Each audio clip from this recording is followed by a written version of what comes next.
Hello, everybody. Welcome, welcome, welcome. It is the Friday Night Pro League Playoffs, Saturday morning. My name's Greg Guyar, and this is Candlepin Bowling Network. Here is Metro Bowl Peabody, our number 6 seed versus number 3 Academy 2. 3 strings of Candlepin Bowling, as Don Gillis would say. And it's quite simply total pinfall. There is nothing more to it. You remember from the 35-week regular season we were playing for points, pinfall for each string, but in this case, quite simply, whoever has the most pins after 3 strings will be the winner. For Academy 2, Joe Smith, Austin Barnes, Dave Godwin, Jimbo Ayotte, and Tim Jalbert. For Metro Bowl, Al Kessick, Nate Lees, Nick Zuffalato, Keith Beaupre, and Aaron St. Cyr. This is Smith. We're underway. He starts off with the half Worcester.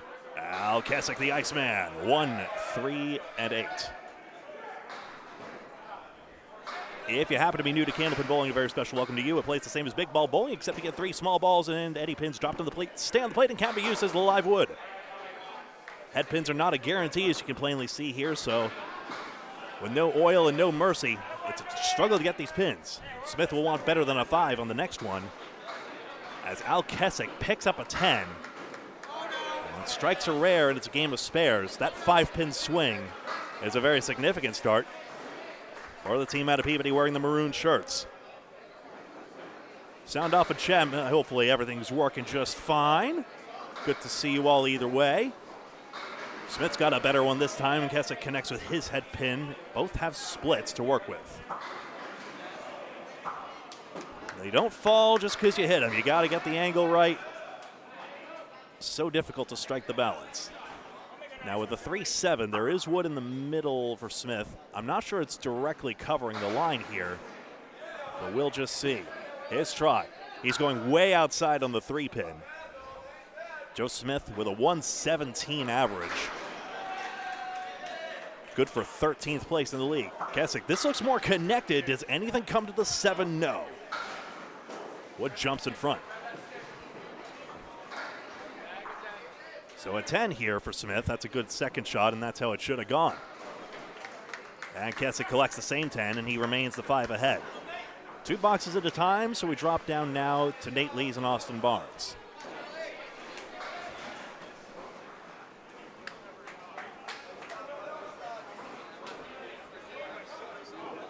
We're here at Riverwalk Lanes in Amesbury, Massachusetts.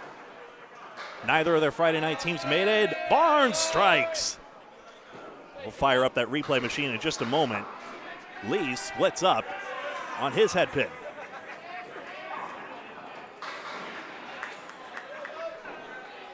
Three, 4, 6. Has to cut it. Goes outside. Maybe could have gotten that sidewall bounce. No go.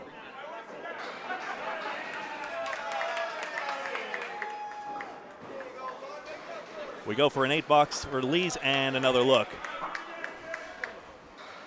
At the hammer by Barnes. Got on his crossover side. He usually delivers more left to right, but that is a goner. 10 plus the value of these next 2 balls for Barnes. 112 average. Easter Classic champion the year before last at Leda Lanes. Almost a double. Those are rare. He drops 9 on his first one. Lee's got head pin and he hammers. Nate Lees, who seems to be getting stronger as he goes.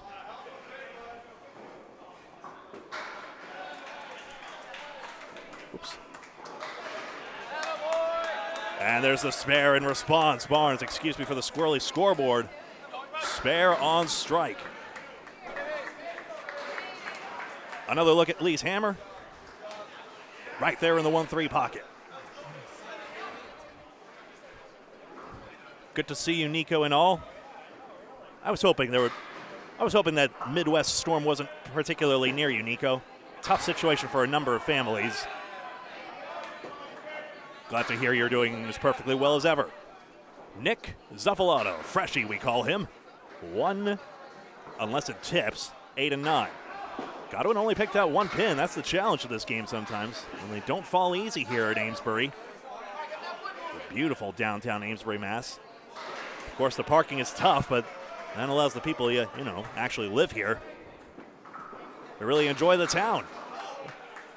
Freshie wanted to jump off the sidewall. It didn't work out.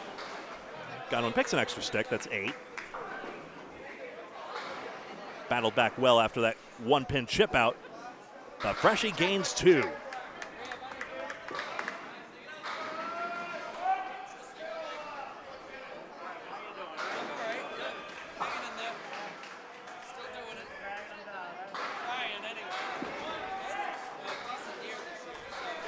Three pins out for Godwin.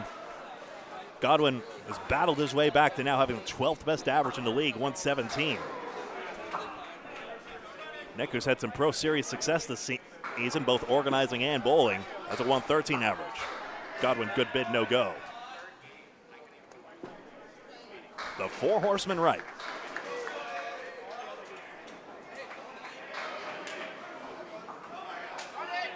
Outside, tip 3 somewhere. Wood's not going to go. Godwin, that's a good third ball, yes. 9 is fine. Every pin matters. 3 strings total pinfall, nothing else matters. A 10. Zuffalato had an easy time with that wood, and he gains 3 more. Keep an eye on the smudges between total and game. You see 1 mark up on each side. Austin Barnes with that spare on strike. Off to a good start, as is his team. More than negating his teammates' 5 box. Jimbo Ayotte. Another Pro Series success over the years. For Academy 2 out of Academy Lanes in Haverhill, Massachusetts. He splits Beaupre with one of the fastest balls in the game. Drops 9. Beaupre's had a lot of success at this very bowling center on classic candle pins. The old show out of here. Just 1 pin chipped out for Ayotte, and Beaupre, of course, will collect. Equalizing the match at this very, very early stage. A 9 for Ayotte.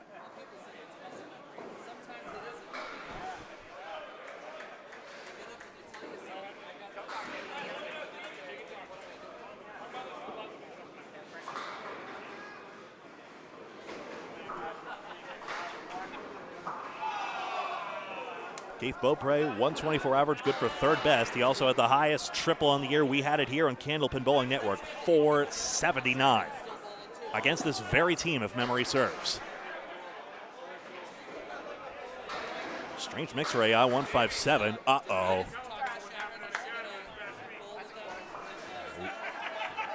Lemon drop out for Beaupre, taking out just a 6-pin. Don't worry. All right, Internet, you keep the secret between us. Nobody tell Paul Grant. 157 for Ayotte. So a 1 fill and a missed opportunity. And just the backwood. Beaupre capable of throwing that strike ball like many bowlers can. But he's got a tough out here. Ayotte's got a good chance here to pick a couple of sticks.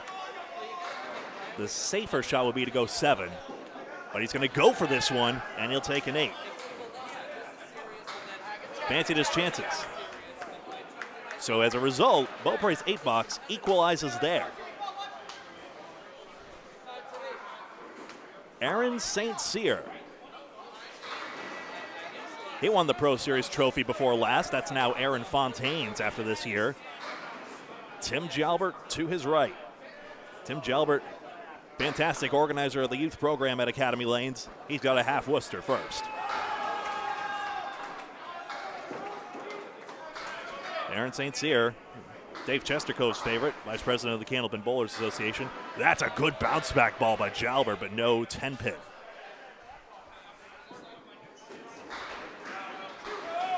Good bid, got sticks.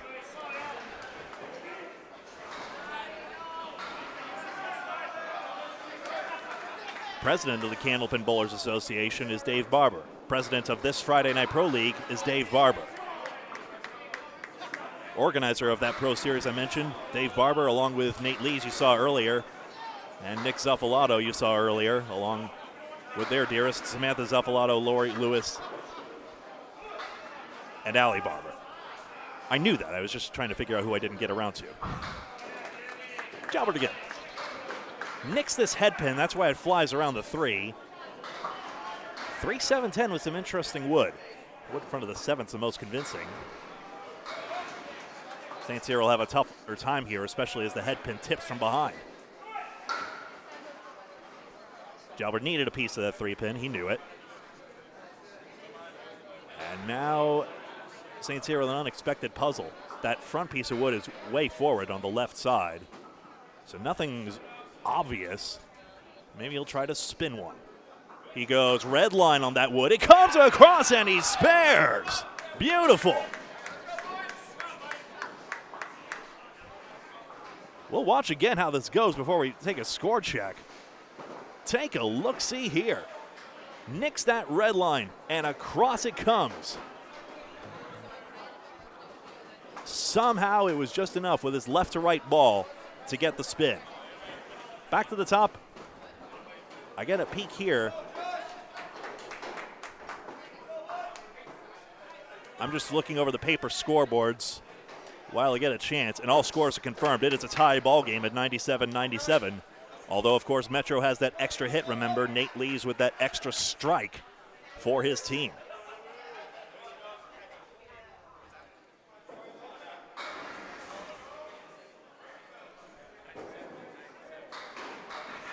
This is Al Kessick, a 1-2-7. Joe Smith, crossovers leave Kings. He's got the 5-7.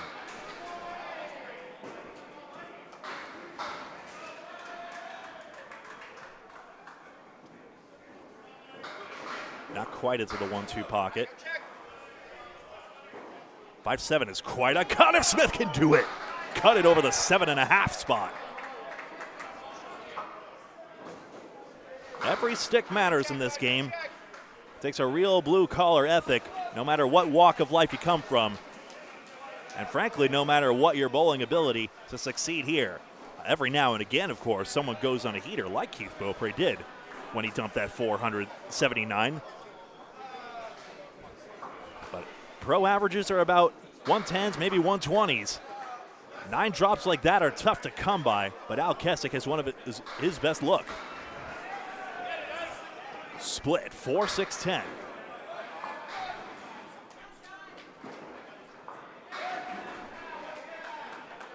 Six pin, yes.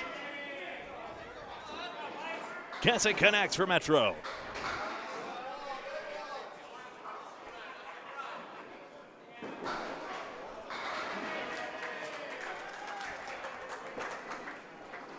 And there's that workmanlike effort I mentioned. Notice Smith now has 3 straight 10 boxes on those splits.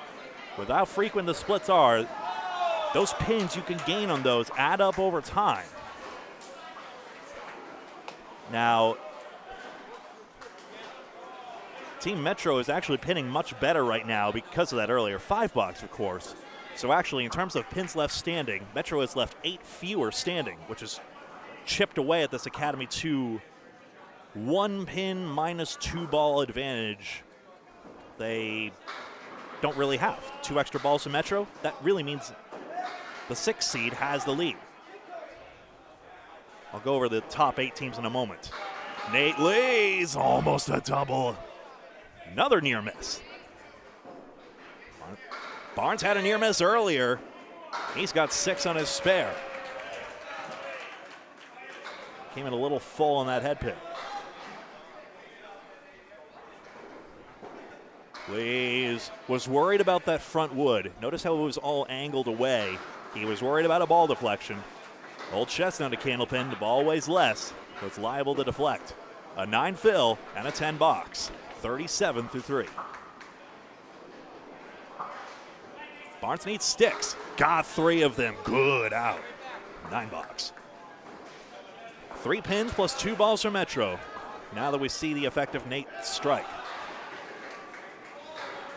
Good news, Nico. I think Kentucky was the most afflicted. Nico, of course, based in Missouri. I know there has been some loss of life and a lot of damage as well, and I wish you all the very best. A split for Lees, 6-7, 9-10. We'll check that wood in a moment. Austin has the 2-7-10. 4 for 4 on the head pin, both of these bowlers. 2 spot.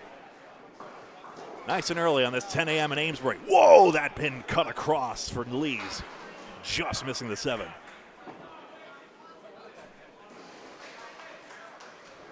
I think Barnes has a chance here. I'm going to check on that replay, folks. I'm not sure how that didn't all go across.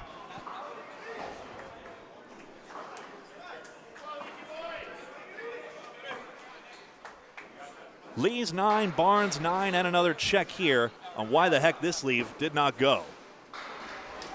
I think nothing made it over to the corners. Barnes, of course, spun this wood, but it just twirled, it even flattened out as it headed back for the curtain there.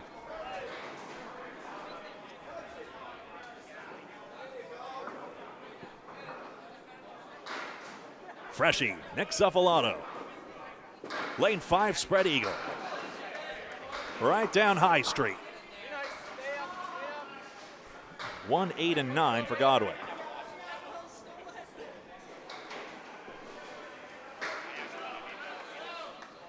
This shot only goes about 1% of the time. The handle was lost. He needs an out. Godwin cannot come back with the missing middle. These middle 2 rows are cut out on that washout. Kevin Burns, good morning. Good to see you, my colleague. 10 versus 7. Godwin picks up 3. You see Academy 2 still looking for a way to get some marks here. Head pins have been even to this point. Academy 2 actually has 2 more splits, and they're down 2 marks, so figure that.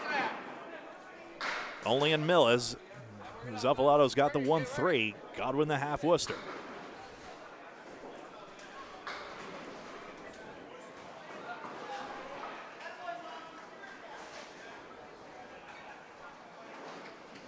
On 3, outside, it comes back for it.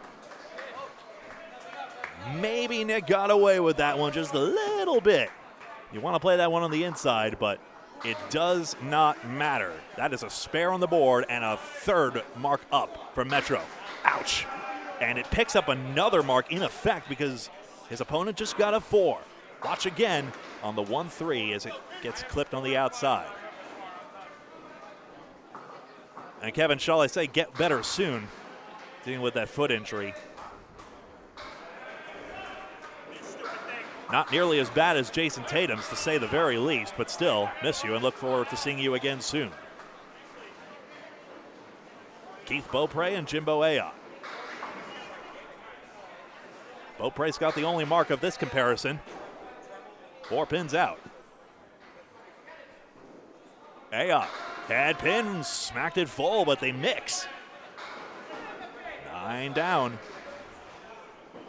Paul Grant live on another stream. That's Central 1 versus Hingham. Beaupre can't come back on it. Chance for Jimbo, yeah. Paul Grant live on another stream. That's Central.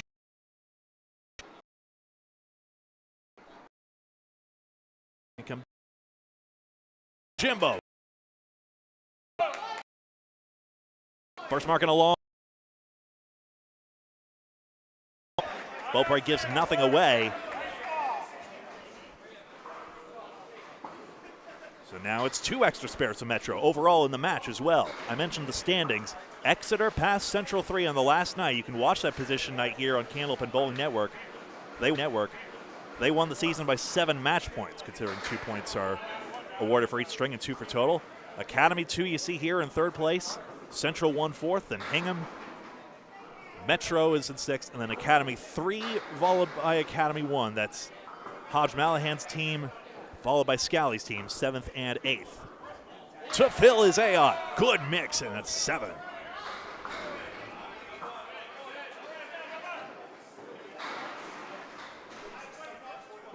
Beaupre, the high-low jack, the 1-7-10.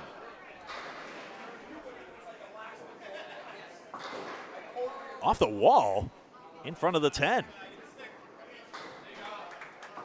Another chance for Ayotte to close this gap. Remember that 1-pin lead for Academy 2 is deceptive because of the yellow smudges you see there. 3 hanging spares for Metro. But he's outside on it, and he claws another one back. Beaupre takes 10 again. Another look. But I was too slow on the button. Pity. Aaron St. Cyr and Tim Jalbert. Am I cutting in and out? Okay. My audio levels look good. Hopefully it's...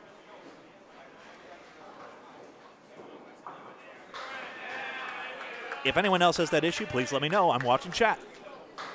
Uh-oh, just one pin out. And that's on a fill for St. Cyr. 1-5-7-8.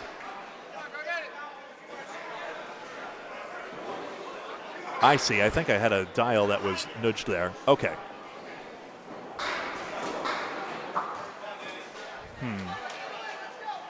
Just making sure my audio levels are normal. There we go.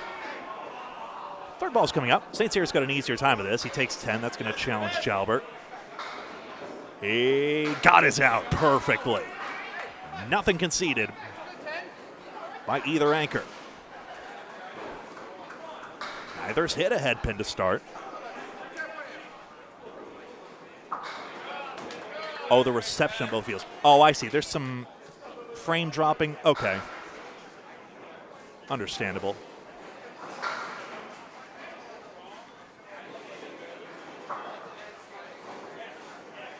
St. Cyr head pin.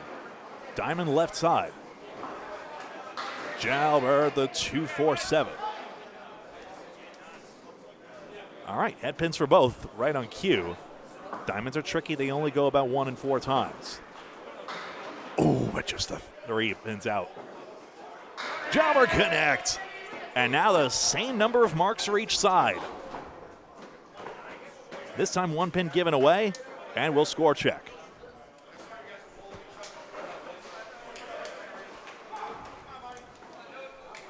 $37 in a ball, 39 and 40 versus 35-54 for Barnes, 31-44 in a ball, and 38 in a ball. Good.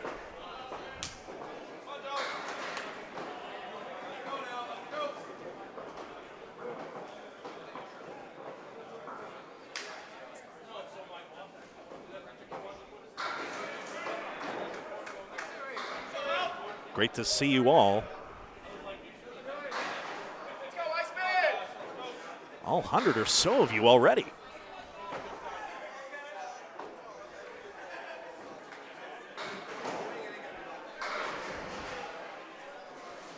Obviously, you've observed the bowlers are switching lanes every 2. Ball returns are on the outside because they were in the old pinboy positions back when this was Lafayette lanes, which explains why the other Riverwalk Pro League team is named as such. Another low fill. This time it's Keswick's. And he's only got 2 here as he only takes out the 2 pins. Smith spares. Opposite that. And a great bounce back ball. Marks aside. And another look particularly at this 3-7 cutover by Joe Smith.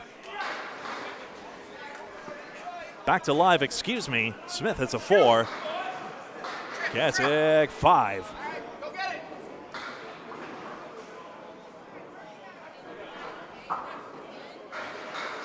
You may hear Nate Lee's over my shoulder. That's the spirit of encouragement all teams have as they battle for these pins. Spares are loaded as you see them.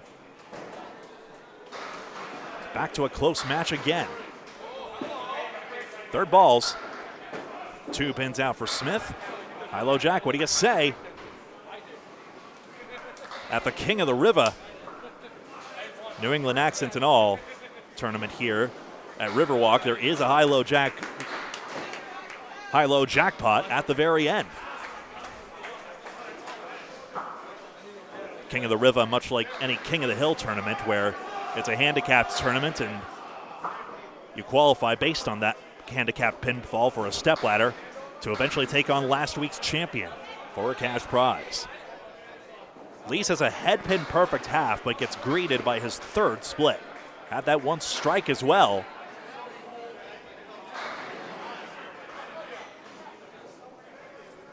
on the 2-4-6. Nothing doing. Hello, Scott Hodgden. 10 for Barnes. He's only left 2 pins standing. And Lees, hey, that goes. I'm going to clip that one, thank you very much. Only 3 pins left standing, and this split is part of the reason why. 2-4-6. There you go. 8 beautiful wooden lanes here at Riverwalk Lanes. Lovingly owned by Mark and Melissa Ritchie since 2011. Head pin full. Lees the 4, 7, and 10. 6 head pins now before splits. Lafayette Lanes used to have a green motif, but I'm quite fond of this blue paint job, I tell you what. And I'm quite fond of that bounce back ball by Austin Barnes for his 3rd mark. The ball bounces up for Lees. Now Academy 2, mounting a run. Remember, it's a 3-string match. Nothing but total pinfall at the end matters. Academy 2 by 2 extra marks right now. Metro's had some struggles. They now already have a 5-fill. On their spares, they've had a 5-fill, a 2-fill, a 1-drop, and a 1-drop. If that trend continues, that's going to be very worrisome for them and their fans out in Peabody, Mass. Freshie stands up to reverse this trend. First, Godwin. 1-3, unless the head pin spills. That's happened a few times already.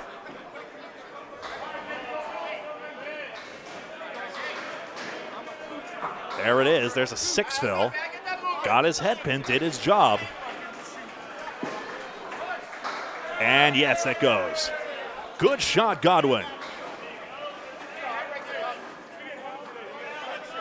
4 hanging marks for the team he captains. Freshie captains this team, Metro Bowl. He does not mark, so now Academy 2 with a lot of spares to fill and a big chance to gain an advantage as we go to the halfway point of this first string. No stick gained on the 3rd ball. It's an 8-box.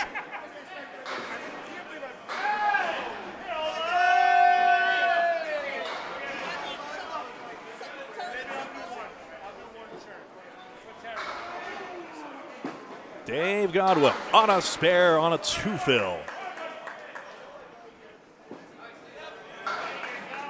So 1 opportunity lost, but still many more for his squad. That will get over and form a nice piece of wood for Freshie. Godwin blows it up. Hi, Jordan Britton. We're blowing up Worcester for some reason. I don't know why, but we just did. Dave Godwin makes it all the way, just like Candlepin has made it all the way back to Worcester at long last. American Flatbread Company has opened a location marking the return of Candlepin bowling to the birthplace of the sport, Worcester, Massachusetts. It's near Polar Park, home of the Red Sox AAA affiliate.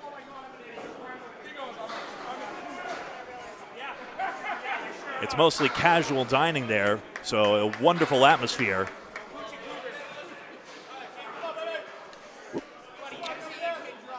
Worth your while if you have the chance to check it out. One conjecture I'm trying to get to the bottom of is whether the lanes are not competitive regulation.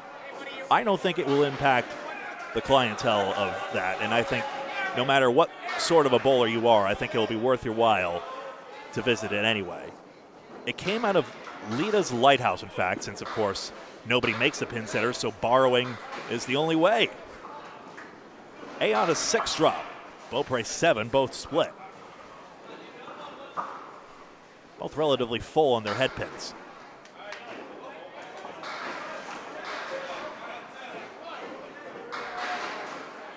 Two, 4, 6, 10. Evens up. But it's full on the 2-pin again. Chop, chop. Beaupre. Off the wall behind the 4.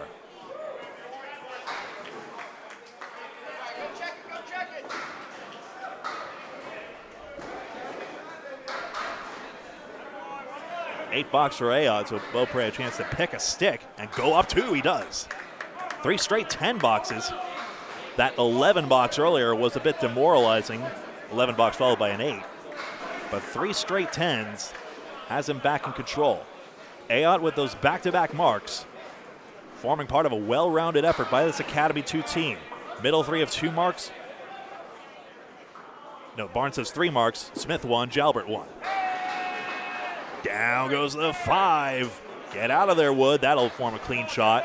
Ayotte throws left to right. This may be tricky. Beaupre. Interesting. This Wood kicks all the way out the wall. Usually we call the 4-5-7 the setback, but that piece of wood I think is going to form much more of a help than if it had camped in front of the 4-7. I'm Greg Guyar. This is Candlepin Bowling Network. Paul Grant live with lanes 1 and 2, Central 1 versus Hingham, also on YouTube. Ayotte threads the needle. That ends his disbelief. Beaupre spares.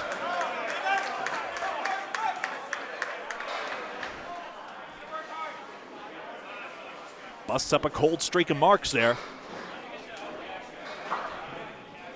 And a 9 box for Ayotte.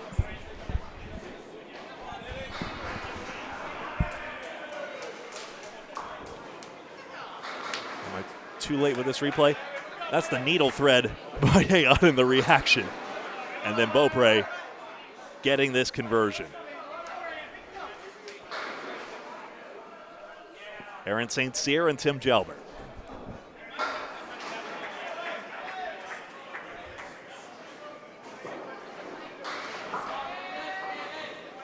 Ooh, both the 1 and 6 are hit for Jalbert. 8 dropped. Down goes 10 for St. Cyr. His first strike, second for the team. Well, loaded in this 8 fill as we see Jalbert not connect on the 1-6. Back and forth we go.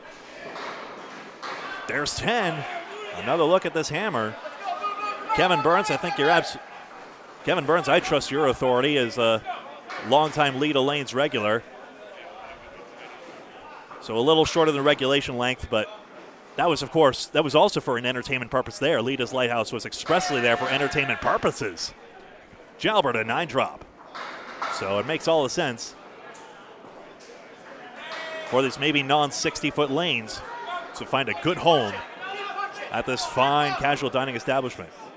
Interestingly, I believe American Flatbread has another location just a few steps down the way here in Amesbury. No Candlepin there, of course. We fill that niche pretty well here. Jalbert 2 marks and 3. Still filling the strike, St. Cyr. He got an 8 drop. 8 fill, excuse me.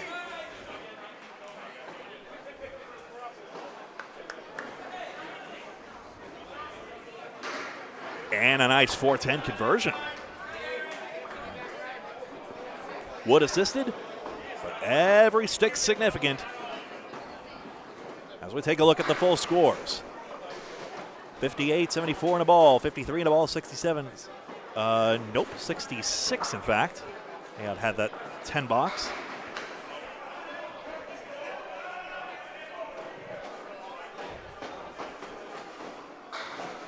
And 64, 65, 61, 59 in a ball, 68. Thank you, Bev. 2-pin advantage for Academy 2, 2-ball advantage as well. 2 pins and 2 balls for Academy 2. So really it's an effective double-digit lead. First of 3 strings. Let's go Icemans as Nate. Al Kessick, that's him.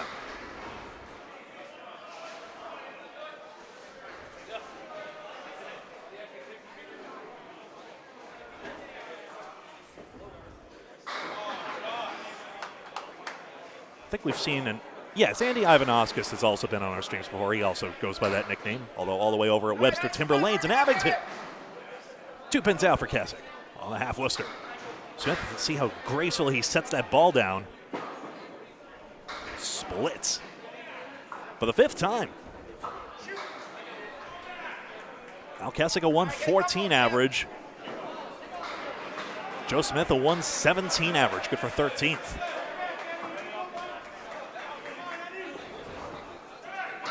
And he's got it to go. So a split, but his ball left a lot of wood on the plate. You do not need maximum power to succeed.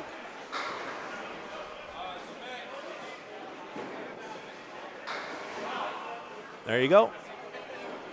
And you notice how playing on the high side of the wood allows the other piece to take out the corner. Keswick again. Bob Caleri is usually associated with this lead, the four horsemen and the inner pin. Spread eagle for Smith. Now the split's starting to affect the fill.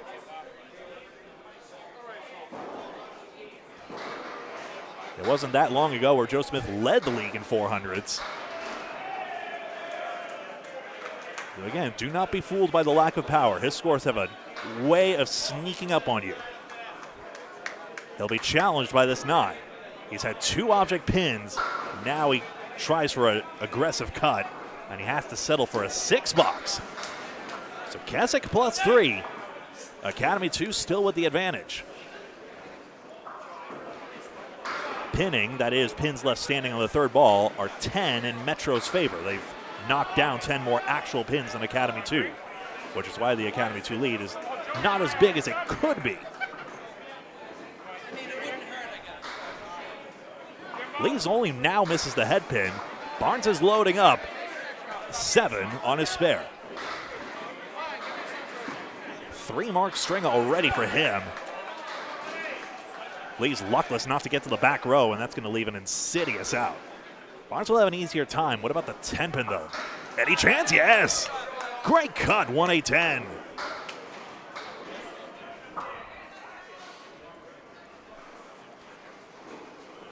So this head pin's going to deflect off the back wood, I believe. Yes, plays on the left side. I'm actually not fully certain what took that 10. I'll have to analyze that later in my laboratory. 1-2-7 for these. Barnes, now he's crossed over on this one. He goes left to right. 4-5-7-9. 4 marks. And now a chance to head for that. Easily 120 to this point. Lazy's on the outside and he spares. Gets his second of the string. Just don't play red line there. Oop. Barnes wanted more of the left tip of that wood. That's not where he was aiming. He'll need something on the third ball. Or at the very least, whether he needs it or not, he doesn't want to take it for granted. That 10 got tickled, by the way, and he gets a 9 box.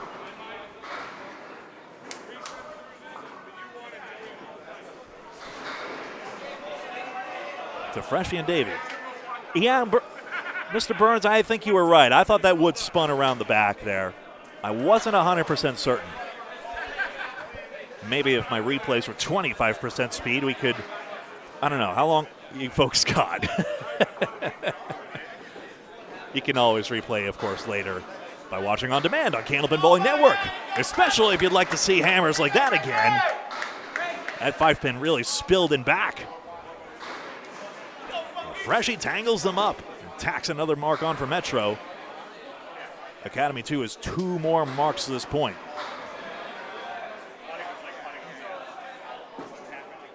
Right side all the way over. Godwin is capable of playing the cut shot when it merits it. Of course, my friend, I know.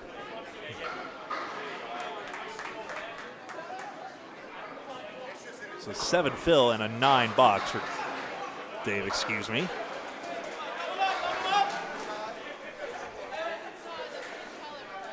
(69 through 7). Metro has 3 strikes to Academy 2's 1. This is Riverwalk Lanes in Amesbury, Massachusetts. That's why you get 2, as they always say. Freshie will need that. Godwin, a good chance here with the 2-4. Very vertical wood, though, and he throws left to right as well. A lot of righties throw that backup ball. But yes, he gets over to the broadside. Freshie upgraded his spare fill to 6. Godwin gets that mark.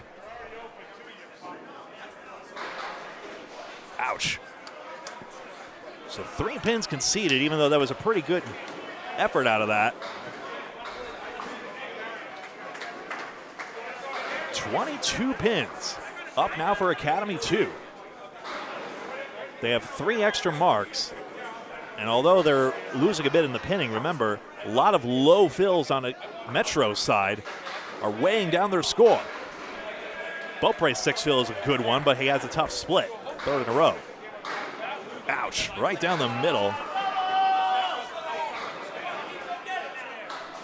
Aotta clipped wing eagle. Keefe? Nope. Yes, I said Keefe, not Keith. Couldn't resist. 2 and a 3. Tip over 10 pin, but goes behind.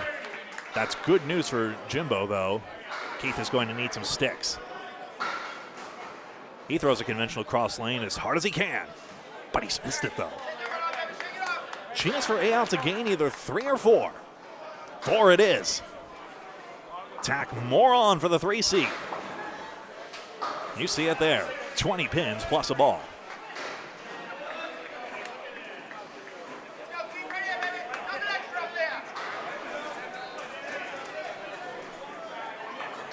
There's this head pin. Woods behind the 4, but there is another piece that came forward, almost to the plate edge, not quite frozen to it. Aon, head pin strike.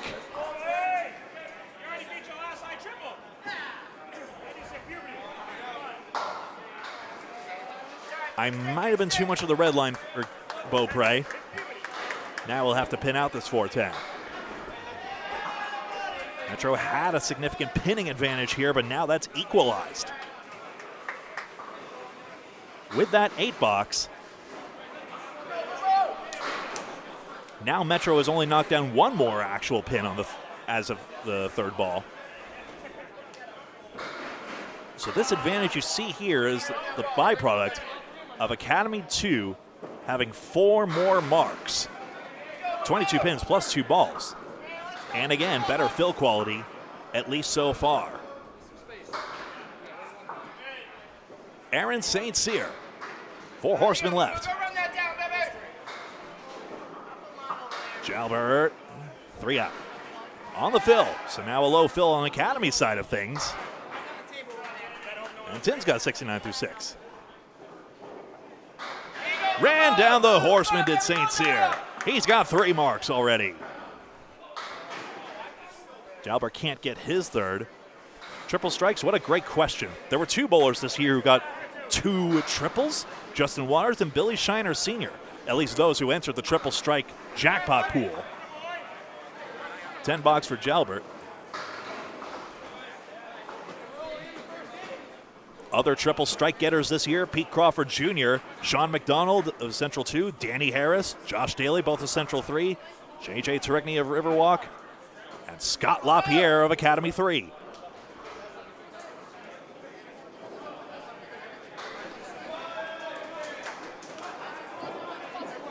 To fill, it gets away though, and in a 3 fill now.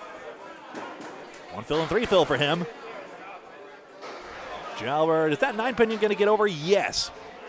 Wood will come forward into the plate edge, I think, so 110 clean is available. Good 2nd ball for St. Cyr. So again, Metro looking really to light more of a spark than this. Jalbert wanted to, got on. He thought he got on the left side of the head pin, but was just a bit too full anyway. Somehow that wood jumps over for St. Cyr, so he can't get a 10. Jalbert misses, he gets a 9. To the score check we go. 78. Barnes actually had 107, excuse me. Going by the official score here. My apologies if that was my mistake. 79 a ball, 88 plus 2, and 88.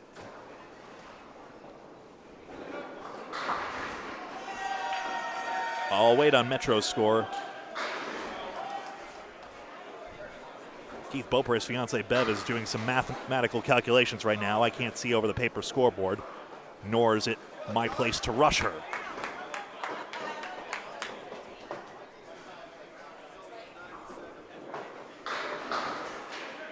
I'll check in after this anyway.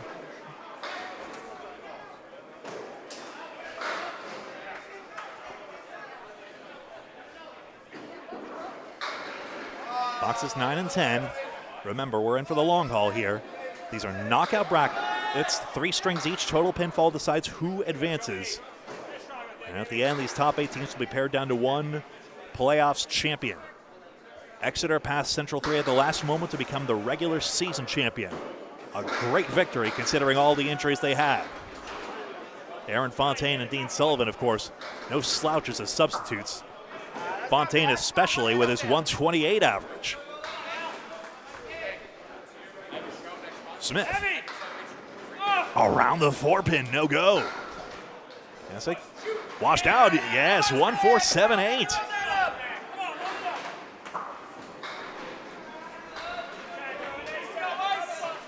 The Iceman cometh through with a mark as Smith gets that 10 box.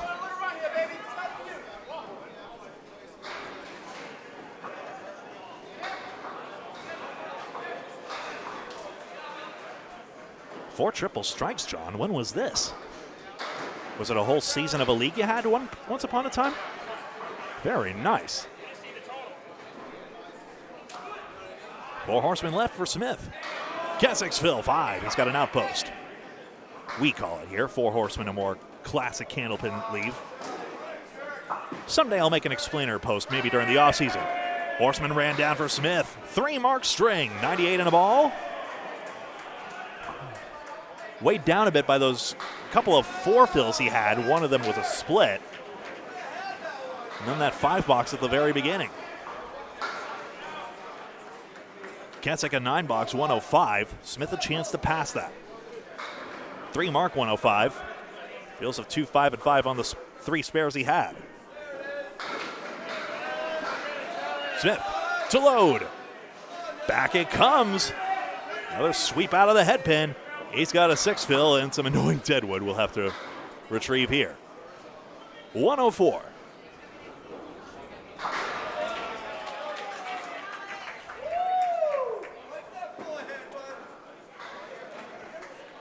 Run.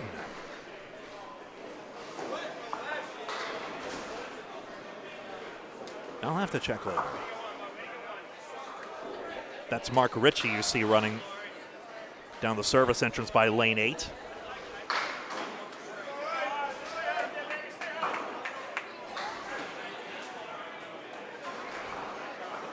Hello, Mark Weber. It's good to see you.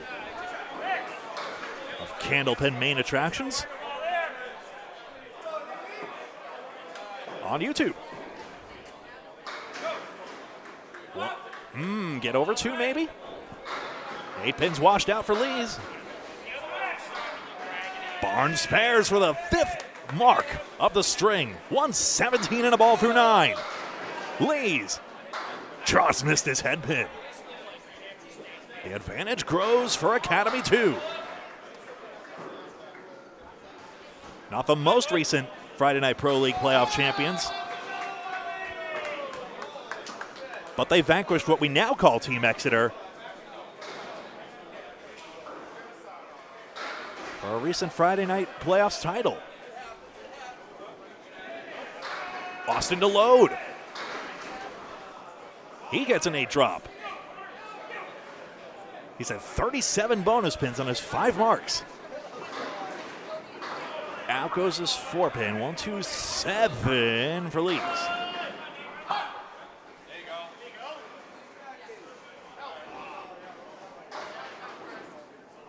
Mark this time. Lee's chance at the 127. Very nice, you two.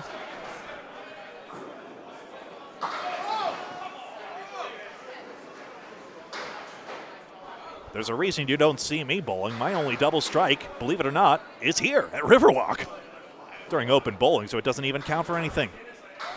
9 versus 10.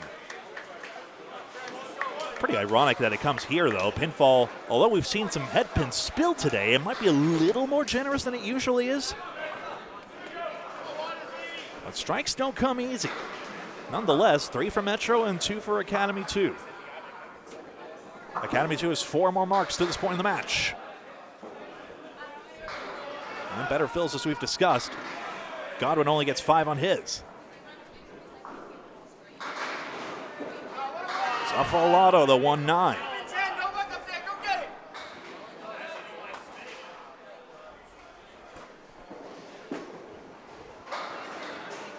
Ooh. Had been out.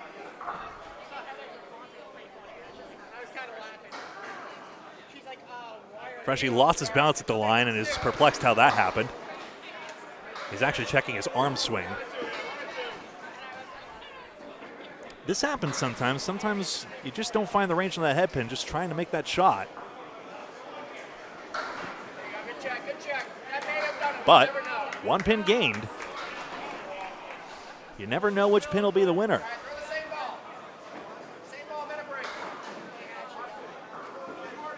Hello, Calvin Locke. I am not Corey Smith, in case there was any doubt.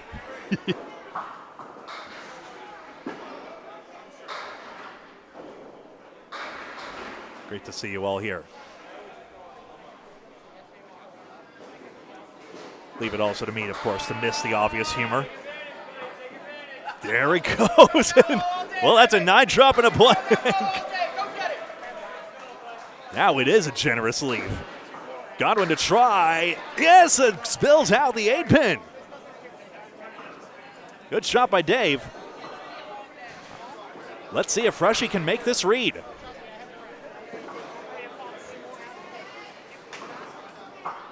Oh, it's low. Yes, it is.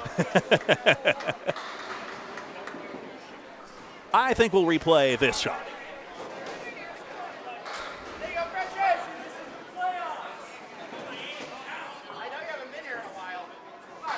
Interesting, the cap of that rolling wood took it out for Godwin. 1 ball apiece in this 10th box. Godwin's fill is 5. He ends up with a 4 mark, 108. And Freshie just 4 pins, so basically even Stevens on that one. Same 108 with 3 marks, including a strike.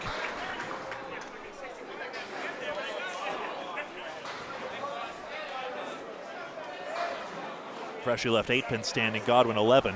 Barnes only left 3 standing in his string. 5 marks, 3 pins left standing. Aon on a strike. A lot of near misses with doubles so far in this match. Still they mix. This isn't going to all go. Beaupre right down the middle for a spread eagle. His 5th split in a row, implying the head pin, as ever. Kevin, I forget when that double was. Some time ago, I think. I think it was after a Candlepins for Cancer match I covered, maybe up the road in Portsmouth. Which one, pray tell? 2-7-10 goes. Nice shot on the wood for a spare on strike by Aon.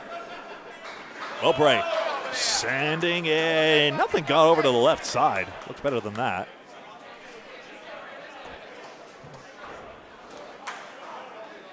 .247. Just on the outside. The harshness of a spread eagle, 1 ball off target. And suddenly you get penalized on the spot. So you see the wood kept the 2-7-10 pretty intact there. They still had to be accurate on the front one. 4 marks now, including that 20 box just now for Jimbo.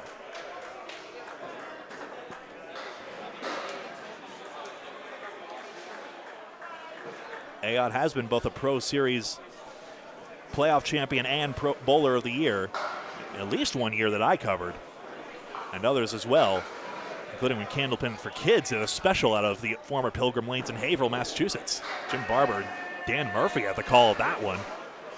9 drop on his fill, so a 20 box and a 19 now. And the number 4 spot heating up. Beaupre has his best leave in a while. Triangle number 2, 2-4-5.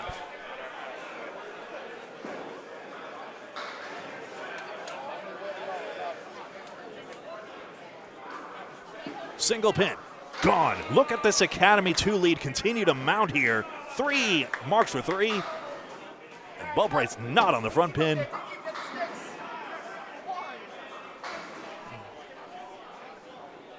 And it's just so tough with all these splits. It forces so much accuracy. There's a 10 box there. So it's because of those splits that Beaupre left 11 pins standing on the plate and only got, I mean, the first fill was a bad one, but the second one was unlucky, getting a 6 fill.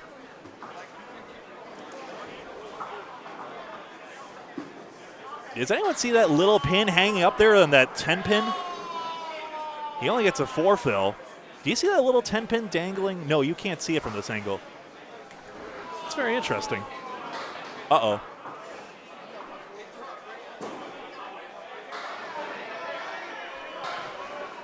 I think it came down the conveyor belts a little too soon. I forget what mechanism gets it, but there you go. 131 for Ayotte. 5 marks, 5 pins left standing. There's no 10 pin on lane 6. Will re-rack. Standings in the Friday Night Pro League. Exeter, number 1 seed, 7 points ahead of Central 3. Then Academy 2, 26 further back, followed by Central 1 and Hingham 4 and 5. That's live with Paul Grant on YouTube. Metro you see here in 6th, and then Academy 3 followed by Academy 1. The other Red Academy team followed by the men in teal. You can kind of see there, Matt Susi was re-racking a ball there on lane 4. Returning a ball, I should say. St. Cyr has 3 marks, Jalbert is 2. Aaron a chance to go ahead in this one, but he can't get a better first ball than Jalbert. Tim outside of the 3 pin, and he has some work to do.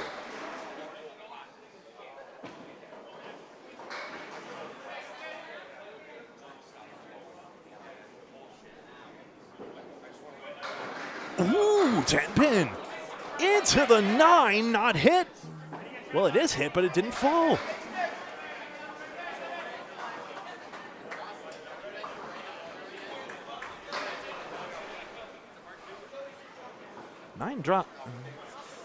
Nine box each. Nice one, Brian. I believe that's Eye Snark. Good to see you. I'm not familiar with Bullhaven and Cambridge unless that's... No. Turnpike Bowlodrome was the former name of lanes of games. Silly me.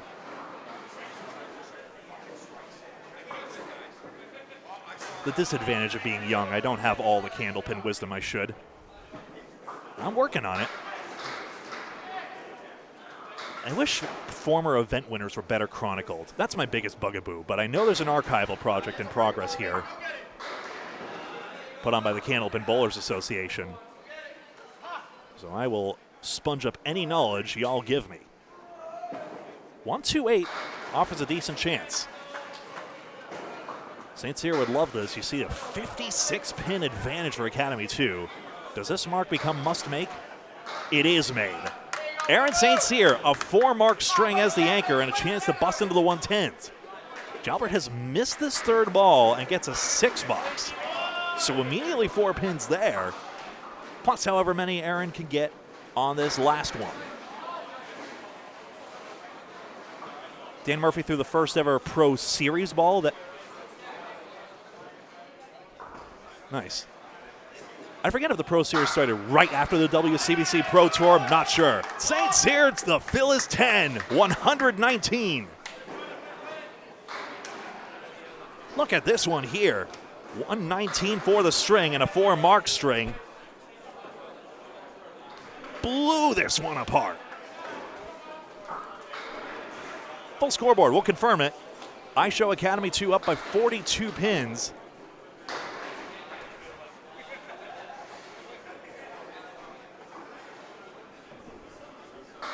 #105, 110, 108, 96, and 119. That is confirmed. 538, 14 Metro Bowl, so it is a 42-pin advantage as we go into the second string. Aaron St. Cyr, 119, well anchored for his team. Austin Barnes, 5 marks. 3 pins left standing, including a 20 box in that first one.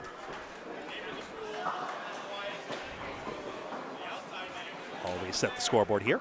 This is Greg Guyar, and this is Candlepin Bowling Network.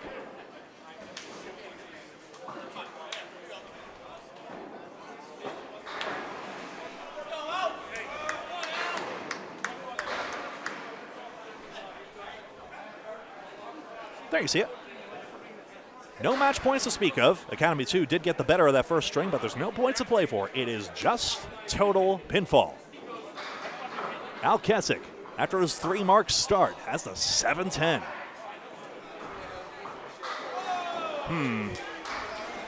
Not convinced any of that wood will deflect across to the 10. Smith sets it down, strike. Looked almost full on that head pin. But you just throw a good working ball, and they can all go. Smith had a 3-mark start, and now he has a strike to begin. First stick, 10. Quality 10 by the Iceman. Hammer time for Smith. You'll see how full this angle is. Actually, on the enough of the 1-2 side, and there it all goes.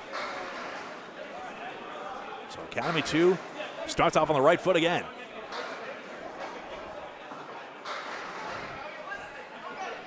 That's like the 1-3-10. 2-4-6-10.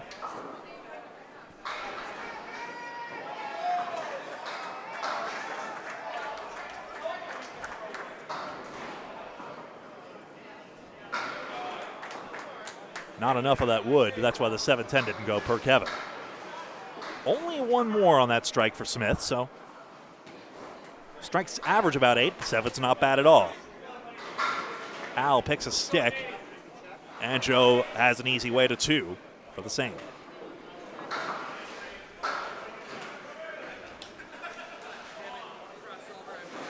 For the anchor bowlers, Aaron St. Cyr has a 115 average, as does Tim Gelbert. Actually pretty matched. I show them as 0.01 different, as it's reported. For the complete spreadsheets, you can always go to our friends at Alley Chat. That's at alleychat.net for weekly audio recaps with Kyle Bruce and the original spreadsheets as they're distributed by now former Secretary Mike Machici. After 10 years serving nobly in the position, from college till now, Mike Machici has decided to pass the baton as Secretary of the League. Replacement yet to be named. And a lot of outpouring of appreciation for him when the announcement was made. It's the one time I will accept everyone replying all to the mass email chain. Nice 10 box for Lees. A vendor at my work once set up an email so badly that it was actually a single email address that was almost a listserv distributing it to everyone, and then they didn't put it in the BCC, so it was just sending emails to everyone. And everyone replied to that single email thinking that it was all they were doing, but it turned out to be a reply all, and it infuriated everyone. These things happen. We'll scroll the scroll bar properly. We see Lee's up by 2 pins after just 1. He splits here. He's had 4 splits. There's that setback.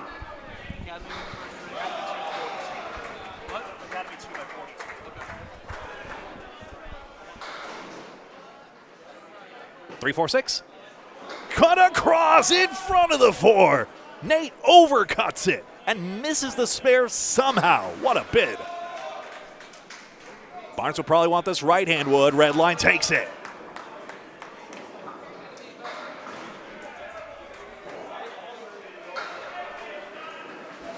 Forgive me, Austin, but I want to see how this 3-4-6 does not go for the Peabody bowlers.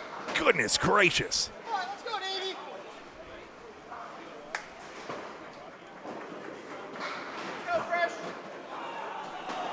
Another good, if very early start for Academy 2 as Freshie and Godwin get up.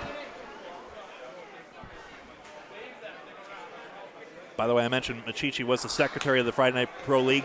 The treasurer, Joe Tavernese. Yes, that one from Channel 5.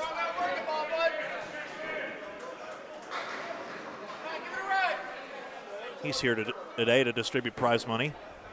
God, Zooks, is that the 7-9? One piece of wood is way forward, the left side one. The right side one, the red line would just plunk into the 10 spot and do nothing much. Hello, Josh Daly. We see that 1-8 over there on lane 7. Was trying to get low on that front wood, I believe. Now Nick will try a more prudent shot. 3-string knockout matches. Winner moves on. It'll be reseeded in the second round. 8 box and a 7. Now, folks, these will be separate streams. After this match is over, or quite a few boxes time, we'll click this stream off and start a new one. So the best way to be apprised is to make sure you are like or follow us on Facebook or subscribe on YouTube and hit the bell icon. That way you'll be notified when we go live for the next one. I'll do that starting soon screen to give you some time to file in. Make sure you don't miss any good shots like that one. 9 drop from Freshie. And then that way you'll be in the know. All day playoffs, we run it straight. We run this 18 knockout bracket straight through. Godwin the 7, 8, and 10. My pins. Oh no. Single pin with a plank. Easy as pie. Freshie takes advantage. In front, ball deflected around the 10 for Godwin. Good bid. Dave got 19 bonus pins on his first 4 marks. He'll want better this time. That's fouled off for a 9 box. As it strikes the wood in the gutter first. To Keith Beaupre and Jimbo Ayotte. Ayotte with 5 marks in that last one. Beaupre got bit by the split bug hard, and he only got 2 spares and 7 bonus pins. That's more what Keith's accustomed to. 9 pins, and that wood is going to skedaddle out of here, I'm pretty sure. Ayotte, right back on schedule. 2, 7, 8, 10. Gets punished hard for the thin hit, but Beaupre's missed the single. So at the very least, no harm to the team way out in front. Not conclusively in front, but definitely are. 2, 7, 8, 10. No, wanted a piece of the 2 pin. That's not the shot. They know. Now we'll see if he can even get to the 9 box opposite him. Nicks a pin, so Beaupre gains 1.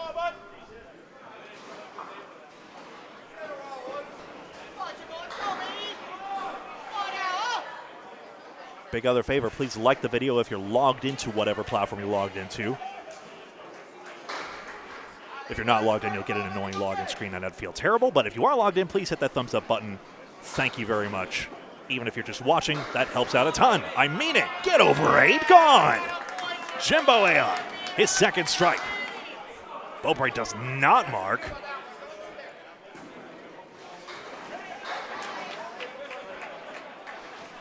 Third ball thrown away, and that'll be a 9. And now the advantage building in the second string as well, only just for Academy 2. Keep an eye on those yellow smudges between total and game. Extra strike up, so really, it'll be more like a double-digit lead for the number 3 seed. Metro Bowl and Peabody Mass is very difficult to film out of because they have power to them. They have leagues running all the time, and it's wall-to-wall, and it's impossible to set a setup here. Riverwalk, honestly, say the same. Mark and Melissa Ritchie went out of their way to make sure we could get a broadcast set up here today, Paul and I. Paul's live separately on YouTube. And we thank them very much for their support. A 7-pin cluster here. Saints here are good sticks. He'll just want a third ball on top of that. Jalbert outside. No. Status quo still holding up well for his team. Unexpected chance to gain 2. He does. Surprised to see those sticks get away there. Overall in the match, though, the third ball pinning is basically even. Metro has knocked down 3 more pins than Academy 2, so 22 marks to 15 for Academy 2. 7 mark advantage. So a combination of that and the fills. Couple of 20 boxes, remember, on the aside of Academy from Barnes and Ayotte. 6-pack. We call it anyway. The 1-3-6 for Jalbert. Cannot get to the head pin, nor will it splash. So a couple of early strikes for Academy 2, the early headline here. One more pin for good measure, and a score check.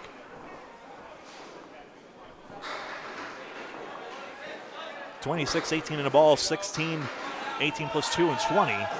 First place 19, 20, 18 in the ball, 18 and 17. That is confirmed. Both Barnes and Aod off to great starts there with those 20 boxes. They both have 6 marks apiece. Nick Cephalotto and Aaron St. Cyr have the most marks for Metro, 4 apiece.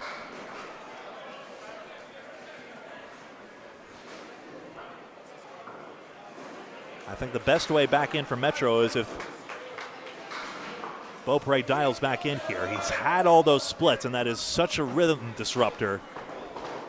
Now I think it's starting to affect his delivery because it's easy to have that doubt creep in, that, you know, it's learned helplessness, they say in psychology, where you just think nothing I do is going to make these pins splash or go. That when the opportunity actually presents itself, the opportunity tends to get away.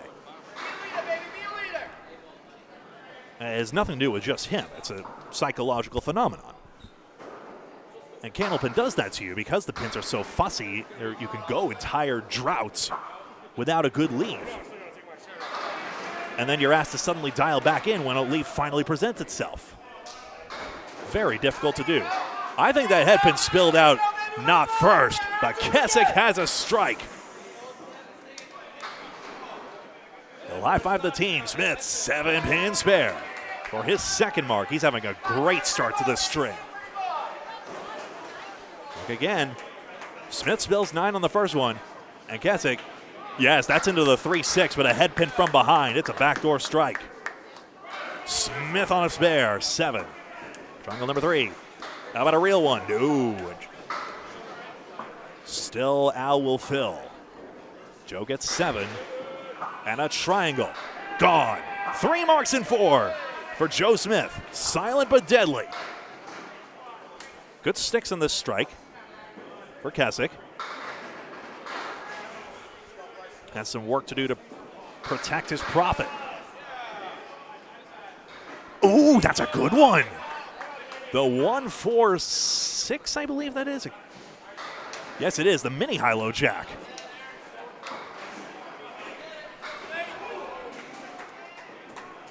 That jackpot awards him the lint in my pocket.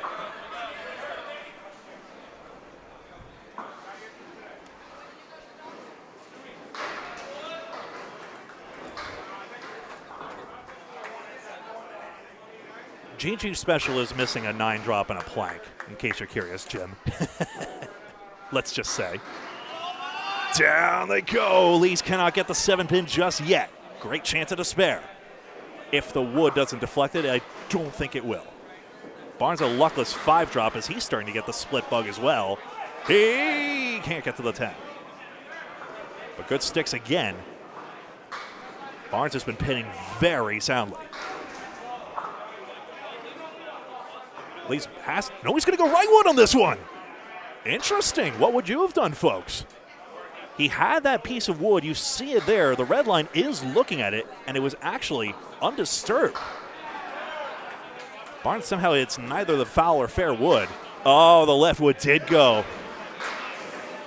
Ooh, dear. But you know, there was, whether it's correct or not is a matter of debate between you folks. He saw that wood. There was red line looking at the 7-pin. And Lee's just worried about the angle about that front wood, which when it's wedged up against the sidewall can deflect. Shoulda, coulda, woulda. I don't think it was outrageous. Your mileage may vary. Down goes that 2-pin, 1-6-10. Looks to be all threaded together. 1-3 for Barnes. Uh-oh. He had that 9 box. 6-pin standing in 7 markless frames. Austin will be challenged on this one. They didn't screw the chair down this time. I forgot about that. Just part of the Richie's arranging the furniture, right? Good out there for Barnes. He turns it to 8. Still pinning 9 per markless frame. That's only the first pin Lees has left standing out of this entire string. 39 through 4, all pinning. Barnes has that 5 fill, but gets him to about the same score, 40 to 39. Dave Godwin and Nick Zuffalato.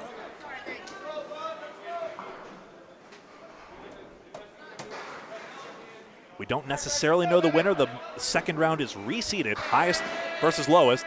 And then the middle two. Godwin's strike has his first. 3 head pins out of 3, and now he's got his break. Freshie loses the handle. He's got a 3 fill in this one. 7-pin cluster. So that's another break for Academy 2.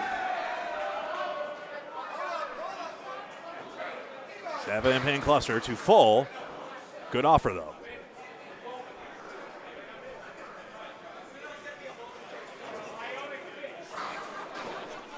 Metro has those heavy hitters. Nick Zuffalato, 113 average, is no slouch either. He gets his 10. He had his 3 marks in the last string.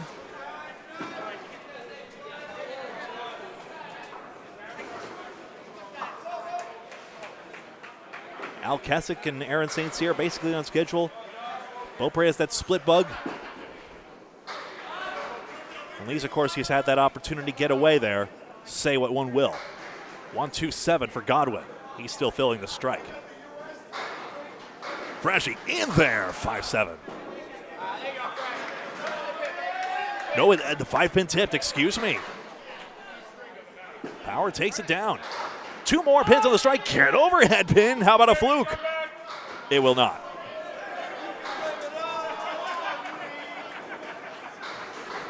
Nine more. No, a single pin gets away.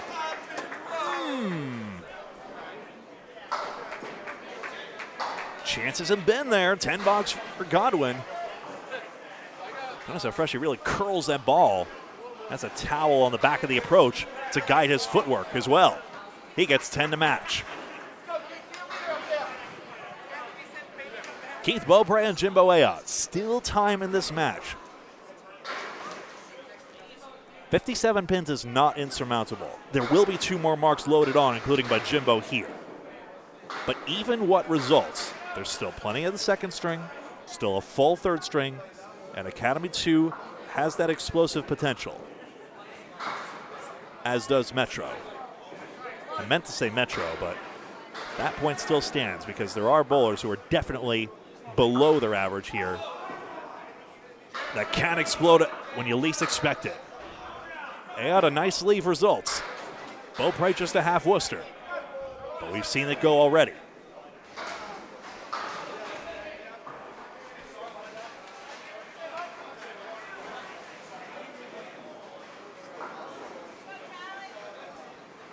For another 20.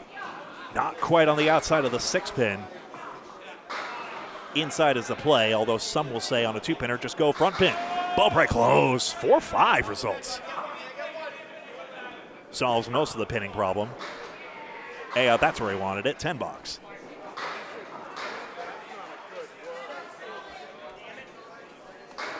One pin more. 9 is fine. 3 9s for Beaupre. You can build on that. Another match coming up on a separate stream after this one. Please like this video so that people can find it, and subscribe so that you can find the next one. The finals will be on here on Facebook and YouTube as well. Candlepin Bowling Network. 4-6-7 for Ayotte. 4 head pins, by the way. Beaupre's 2 full on this one for 7-9-10. But Wood's not impossible. 9-pin looks like that Wood's going to clobber it. The red line's looking at it. But he'll probably require a spin to get it. Ayotte is also consulting on this one how exactly to leverage this right side wood. Let's see. He misses the left cap. But by playing the cap, he figures there's a chance to get some torque on it. Beaupre misses the wood. Surprise, surprise. It looked like a ball that was in the neighborhood. He does have a chance to pick up at least 1 or 2. Gets the red line. Rings around the 9 pin, but he gets another 9, and that's a 2-pin pickup this time. That's not a lot now, but if this match tightens up, you never know. Aaron St. Cyr and Tim Jalbert. Pinning continues to be in Metro's favor, by the way. 5 more pins knocked down overall in this match. But spares are the primary driver of scores, and you see it racking up for Academy 2.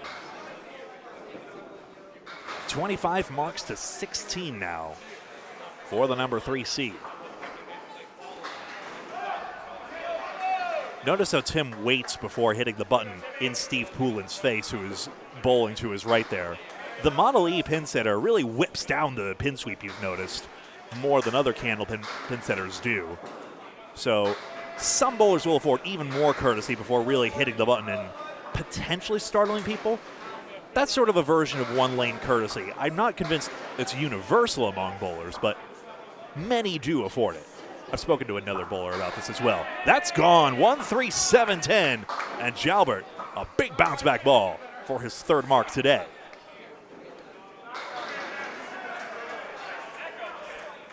Now, if Jalbert explodes as well, it's going to become even more impossible for Metro to come back in this match, because even he's not at his full potential either. I think if we see Tim dialing in more on the headpin than he has been, I think that's when Academy 2 may really start to run away with this match. He gets the spare, and the opposite of learned helplessness is... Well, what is the opposite of learned helplessness? The commentator does not know the word. That, I guess, but a spread eagle. Inevitable learned helplessness. And that's enough of that phrase. Whoa, that 10-pin almost fell too. The 2 and 4 clattered out of nowhere.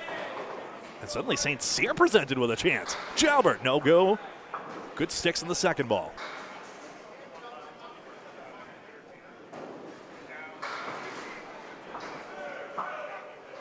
Ten-pin, gone. Metro gets a mark. They had 2 marks in this salvo. Perfect quality 10 for Jalbert, and he has all his pins knocked down. Spare 4, 3 10s, 44 through 4. Here you see it. I'll check as well. 53 in a ball, 40, 45, 43, 44. Versus Metro's 46, 39, 41, 36, and 37 in a ball. That is all confirmed, so 1 spare each. Academy 2 growing another advantage here.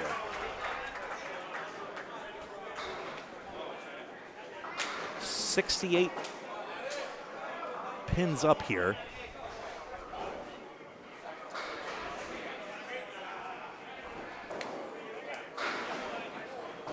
Keith Beaupre has a high single of 171 on the year. Tim Jalbert, 165. Dave Godwin had that 168 single. We captured his impressive triple. Austin's birthplace has been updated to Skid Row. Okay. Please inform the crowd. Thank you. What's that, buddy? Should I? Birthplace has been updated to Skid Row. Get it? No, because you have shit in your underwear. 1-2 for Keswick. Smith on a spare. Got his head pin, the Phyllis 10. Now Joe Smith with 5 head pins, coming alive with a 73 plus 2 half. Keswick matches that mark.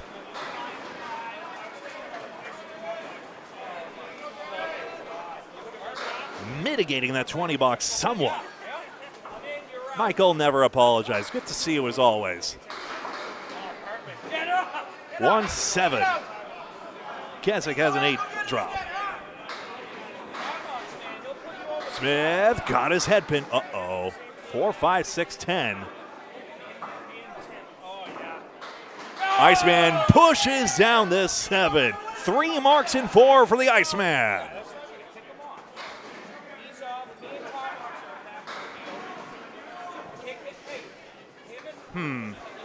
Well, a 10 box is easy out of this. How do you want to play this, Joe? Red line plunks the 2 straight back. takes the 8 fill. That wood should collect the 6-10, so that's prudent pinning. A 10 box, Smith has only left 1 pin standing. 4 marks, 2 pins left, or 1 pin left standing.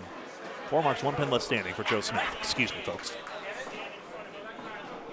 To Lees and Barnes.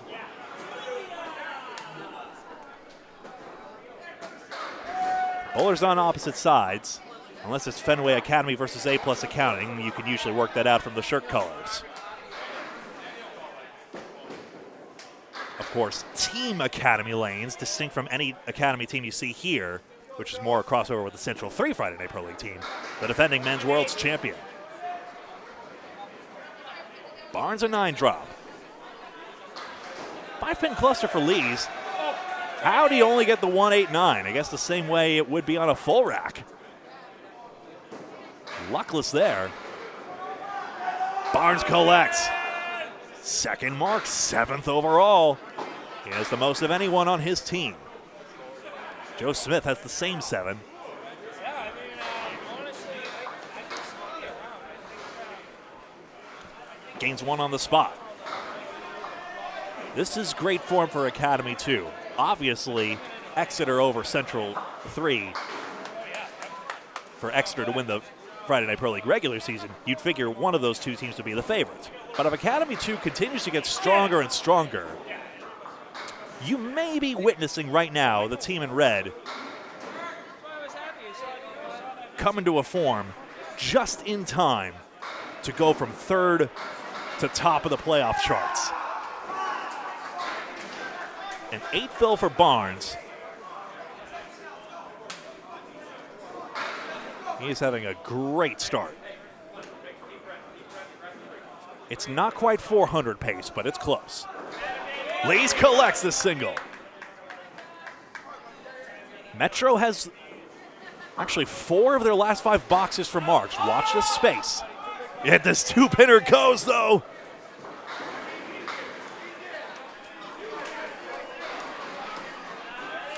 Goodness gracious. That's off the curtain and good. Anytime you hit fair wood on the deck, it's good. A very unorthodox way to make that 2-pinner.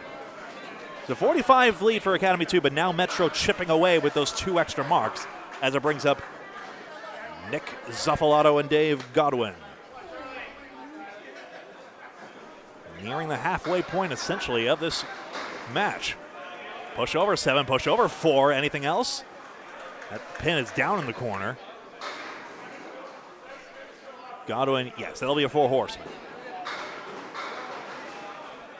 Both have 3 of their 5 head pins.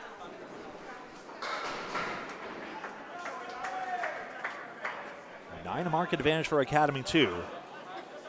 Now 8.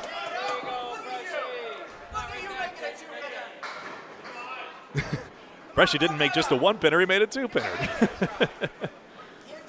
The teasing is dime a dozen around these parts. That's how you know how tight-knit the bowling community is. Godwin, that's a good out there. You can leave that head pin standing when you get a 9 out of that.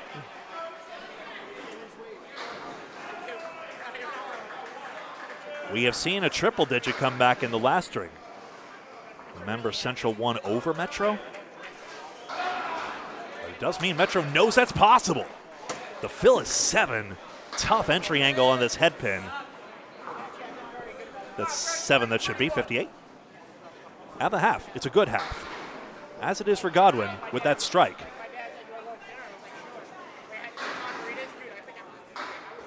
Freshie has a really curling ball. Maybe he can nick that 5, but he can't. Godwin, this is also a leaf with his left to right ball that could have gone. And he's made some of our YouTube shorts on Candlepin Bowling Network, thanks Nico Puhar, because of it. Made the 4-8-9, in fact, maybe. Godwin +1 on this.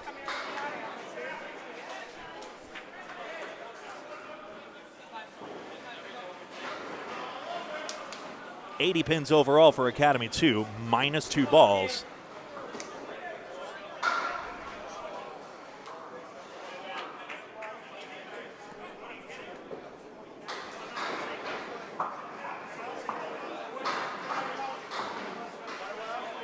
Calvin, don't forget to wish Mike Machichi a happy retirement from being Friday Night Pro League secretary, just announced after a 10-year stint. Cheech is no longer going to be sending out the email spreadsheets.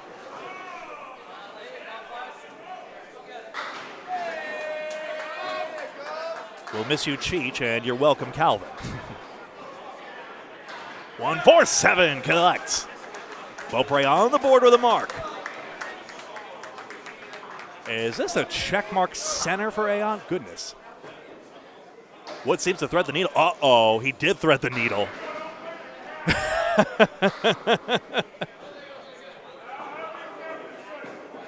Those pins are spaced far apart. A ball can pass through the gap of any of those pins. And then the ball just deflects away. No. Out not there either. That's a 7 box. And another look at how in the world that happens. Yeah, Calvin, I have no idea either. He says his life's getting busier, I swear. Aruba beckons. What are you going to do? 8 drop for Beaupre. Here's headpin set back. Now Corey Smith is entering the chat. 4-5-7 with a useless piece of wood. I think the 4-pin's got a bit of a lean to it. Beaupre back to back. Uh-oh. Here comes Beaupre. I mentioned if that happens, Metro might have a way back into this. They have a long way to go. Don't get it twisted. But look at all those hanging marks there. Right side wood. He knows that left one's not really going to offer much. Of course, we could see if the wood's going to fly over the 5 spot in this example. 10 should be trivial. And I saw the ball roll, but I'm not so sure.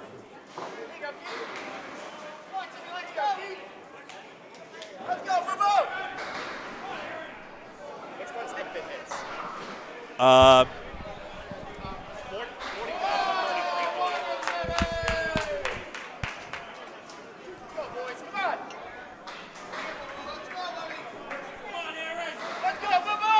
40. Someone asked, 45 headpin hits to 33 for Academy 2 overall in this match. So they are getting more of their chances. This is Aaron St. Cyr. I'll scroll down. 2-4. He's got an 8 count and a chance for another strike. Jalbert in his face. Mind you, if St. Cyr goes back to back, it's a momentum swing for Metro, but he's missed the 2-pinner. Tim Jalbert with a chance, easy chance at a 60 half for his ability.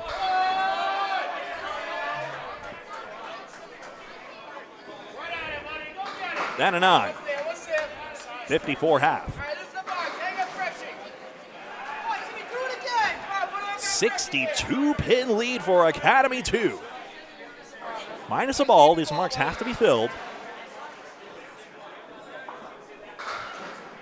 But 7 marks Smith, 8 marks Barnes, 5 marks Godwin, 6 marks Ayotte, 4 marks Jalbert, and he has this box to go.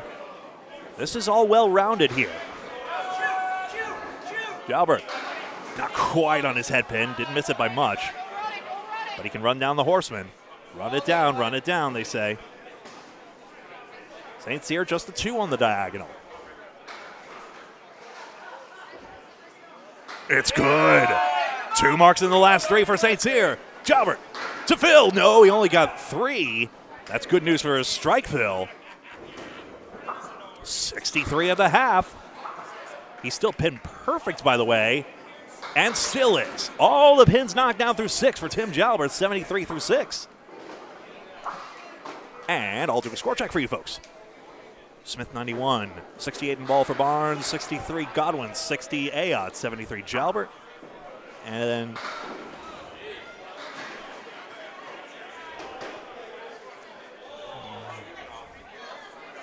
taking a look here.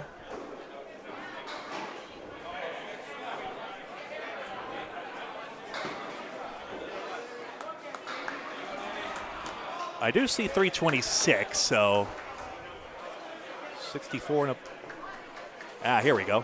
74 in a ball, 58 in a ball, 66, 64 in a ball, 64 in a ball. Thank you so much, Bev.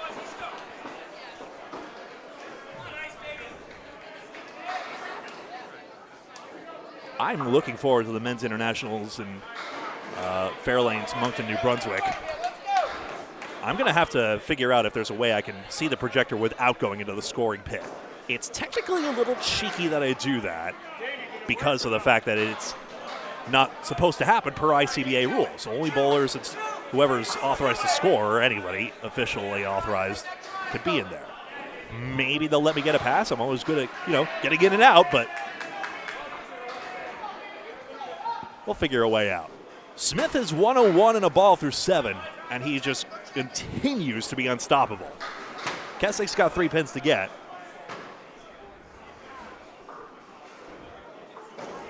Audible thunk of a chair. Emotions are running high for some.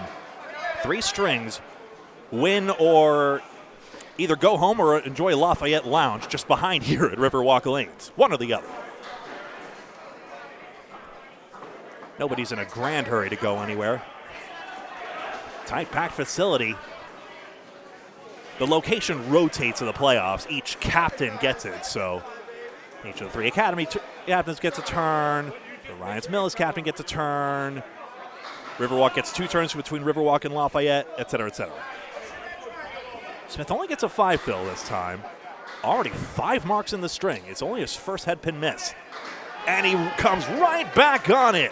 Joe Smith, 6 marks in the string. Kessick cannot get the split to convert, but he's got a triangle for 9.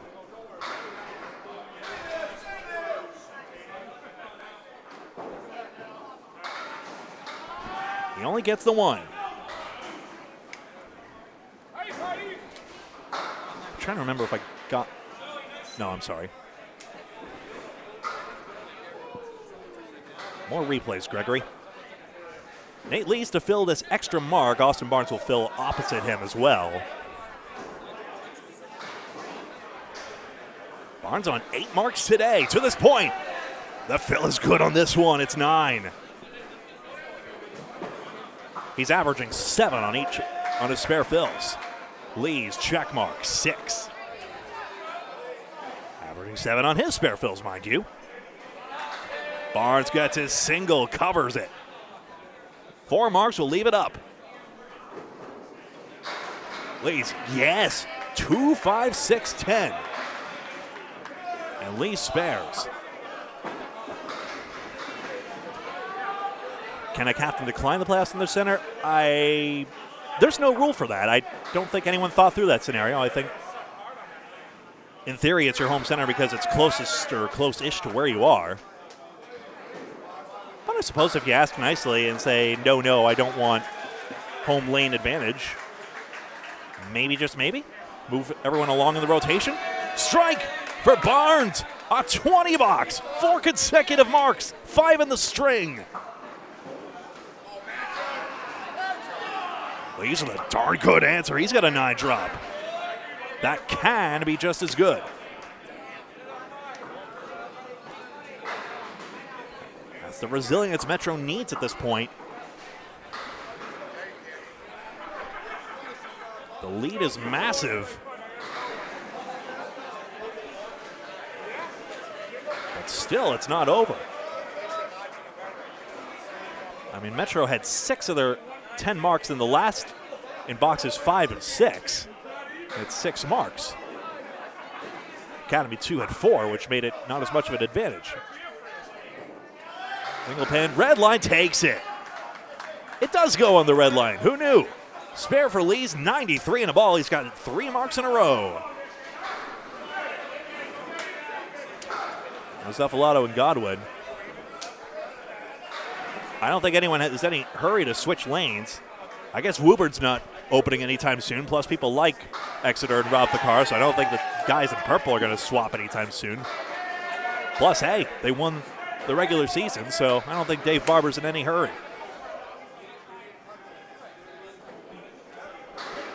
South Shore Country Club, a very unexpected choice for a center, but after Union Street's closure, Hingham making a nice home for themselves there. Godwin 5'9", no good. Zuffalato, the Florence Greenleaf book calls this a tail. Don Gillis calls it parallel pins. Red line, 10 is hit. It's wiggling. And it's not falling, even with this other piece of wood coming to greet the wood. Godwin, 10 box.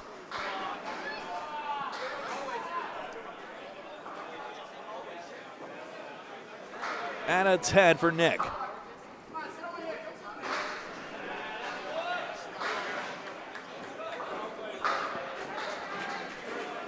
$79 pins minus a ball for Academy 2.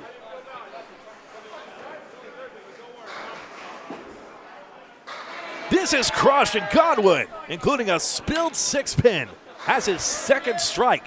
6 head pins of 8, that'll do that. Freshie evens up, 2, 4, 6, 10. We've seen this leave a few times.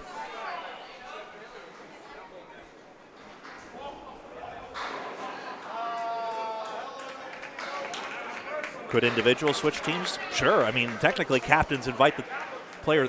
Captains control the teams, and they technically pick who comes back. There have been some switchovers. Central 1, of course, had their fortunes changed by Tim Douglas going across.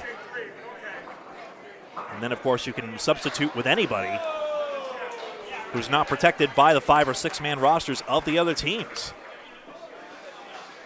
Godwin strike again on screen as we go to Beaupre and Ayotte.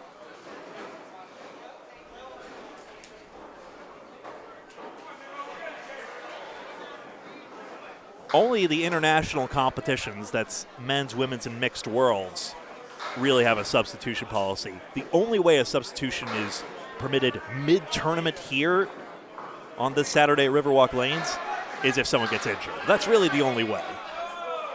Otherwise, it's just not a thing. 8 fill for Beaupre. ICBA rules also forbid substitutions mid-match. So in a way, the Worlds is the only tournament to flaunt this rule. Say we will. Outside 2-4. Not sure deflecting off the wood would have taken it. Someone's putting a $100 side bet on Beaupre threading that needle again. 10. That's 3 pins picked up.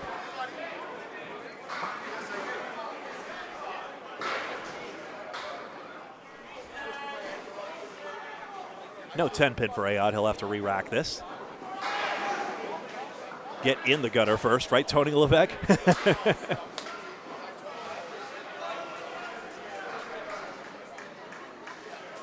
Tony Levesque, Tony the Magic Man on TikTok, had a fluke incident where he was trying to clear wood in the right gutter, but because the ball dropped into the gutter at the last moment, it actually deflected off the cap of wood he was trying to clear and interfered with Aaron St. Cyr's leave on an adjoining lane.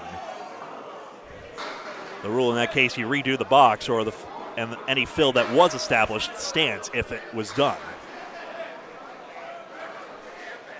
That's 4 out for Ayotte, who is now getting the split bug. He's had 1 strike, but 5 splits on his 7 headpin hits. Now, a 10 pin is hanging down there. And that's when if it touched it, that's out. They're having a discussion because the 10 pin is hanging down off the pin sitter. And Mark Ritchie is talking about this as well. And what they're saying is that it's not interfering because no pin action has actually touched it. You cannot see it, folks, I apologize, but it's hanging below the masking unit, and if you could see it from this angle, it's come down through the tube, and it's peeking through, and it is hovering just over the top of the 10 pin. It's actually been seen once before already today, but they're worried about it interfering, and that's why Mark Ritchie is diving to the left of lane 1 and is going to nick that pin out. Ayotte, I think, selfishly would love for that pin to interfere because then he could get a reset on this box. That's the funny part. But a delay here as that pin is going to be retrieved. Standings in the Friday Night Pro League. Exeter followed by Central 3, then Academy 2. They were finished 33 points back. Central 1 and Hingham live with Paul Grant if you don't want to wait for this breakdown. It shouldn't take too much longer, but you could. Then Metro, number 6, of course, you see them here. 3 plays 6 in this first round. and then Academy 3, that's Dave Hodge-Mallahan's team, followed by Academy 1, that's Justin Scally's team. Mark's actually over on lane 1 making a fix right now. Let's see. Now Aob throws the second ball, and he throws it down the curtain. Did not want to mess with that stick. Beaupre, chance at the 1-9-10. Misses the 9. Let's see. Aob does not tag that pin that I swear, honest to goodness, is hovering over the 10 pin. And he'll take a 6 box. Beaupre can't gain an extra, but gains 2. So they agree to play through. Now you see, of course, the 10 pin falls, and now a reset should. All right. You guys want to stop 2 minutes and let me fix that for the rest of the fucking day. 2 minutes. And now we're going to have a stop down here. Yeah, that's right. So Mark Ritchie says, please, can I have 2 minutes? And I'm going to fix that thing that is taking the pin to hover. So bit of suspended animation here, folks. This is the Friday Night Pro League. It's a 35-week regular season that has led us up to this point. Of course, today is Saturday, but every Friday night, these 12 teams have been traveling to each other's bowling centers.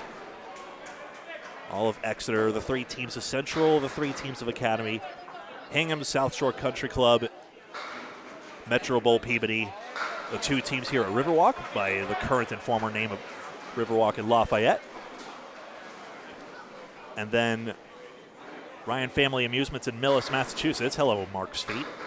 And then that's that. Top 8 of 12 teams advance to this knockout bracket.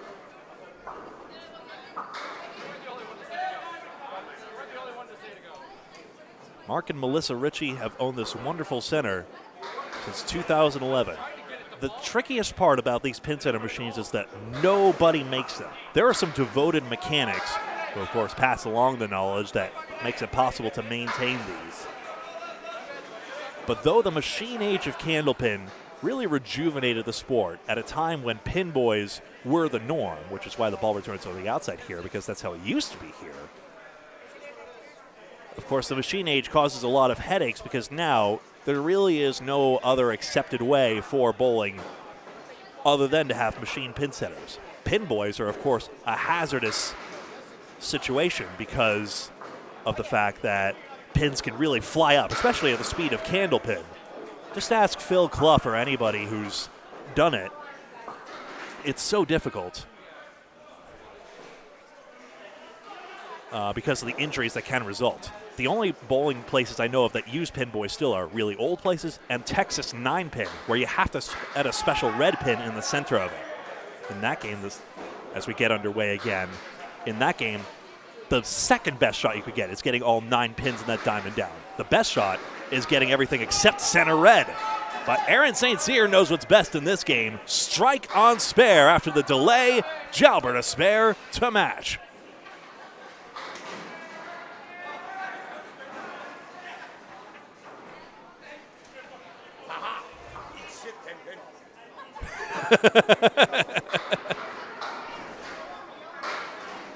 Down the middle, Jalbert spread eagle.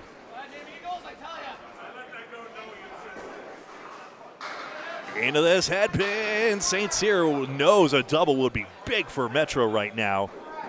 But instead, he may have to content himself with just a 9-fill, still loading up. Across it comes.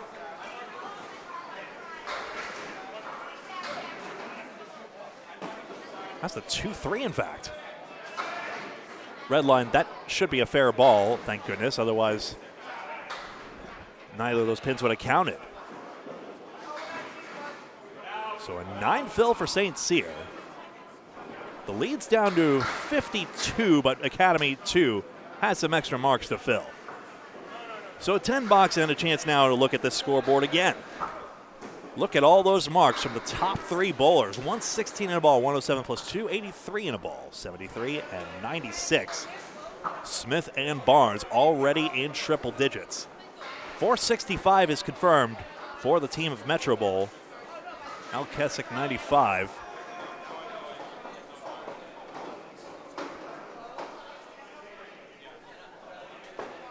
And that's all confirmed. 95, 93 in a ball, 84, 90. Aaron St. Cyr with those 3 marks. Lees also has 3 marks. He hasn't filled one of his yet. So he could be in triple digits through 8.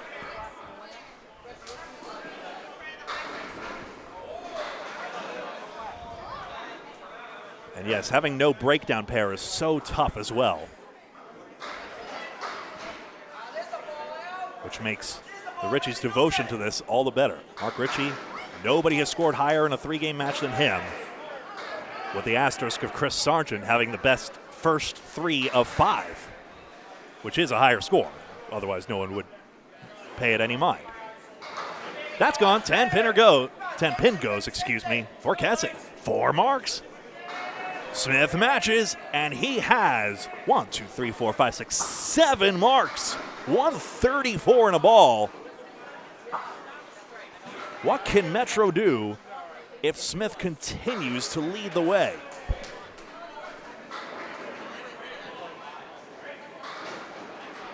Al, a good mix here. He's got an 8 count. Smith on a spare. Still they mix. 8 on his again. For 7. Kessick missed the front one. Smith spares for an 8-mark string. 152 in a ball for Joe Smith. Al Kessick, 122. That's a more sane definition of pro bowling. He's got a 2-string total of 227. Joe Smith, 11 marks today. Gets his head pin once more. Still they fall. He gets 6 and doesn't have to shoot at that, even though I'd be curious to see it. 158 for Smith. 2-string total, 262. He had a 3-mark 104 in the last one. So he's warmed up today. Could this 3 seed have enough firepower to take out either of the top 2?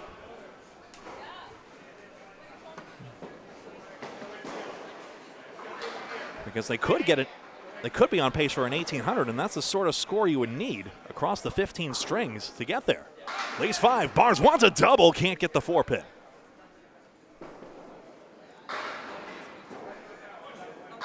Nade, 5-pin stands. Deadwood on lane 5 will have to be removed if it's more than 2 feet in front of the head pin, but it's rolling. A Chris Merrill strike this is not, but a nice single pin to aim at for a spare on strike. If he connects, he has not. No good even if it hit, since it hit that wood in the gutter. But a chance for 10. Now the front wood deflects it away for Lees. So many annoying vertical pieces of wood in front of the pin for Lees. Barnes gets 10.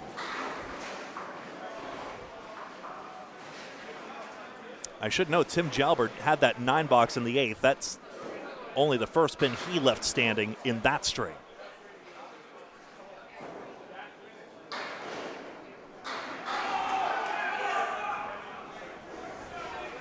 Barnes on 126 through 9. Triangle number 4. He swept that 5-pin late. 9 head pins of 10. Lees has a good string going. Don't get it backwards. 5-pin is going to knock down from behind. 4-mark back half for Nate Lees. Triangle. Thought the 4-7 was going to take it, but I guess he was too thin on the 4 was Barnes. They gotta move it, they're gonna tow it.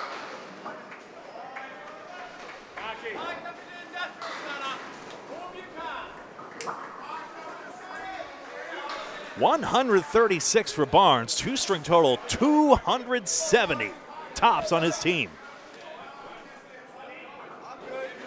Joe Smith's giving him a run for that title. Now wait a second, am I nuts or was Lees on a spare? Wasn't Lees on a spare? Am I nuts? They got a spare. Oh, there he is. Yeah. I couldn't see him. The commentator's object permanence notwithstanding, there he is to fill his spare. 4-mark back half for Lees. Drops 8, 9 more. 126 for a 2-string total of 236. Bill, that's for you. Nah, I think Mark needs to come back to that later. I like the fact that we've got this bigger table here. It's a little bigger than the one we used at Candlepins for Cancer. 6 foot wide, it still fits here.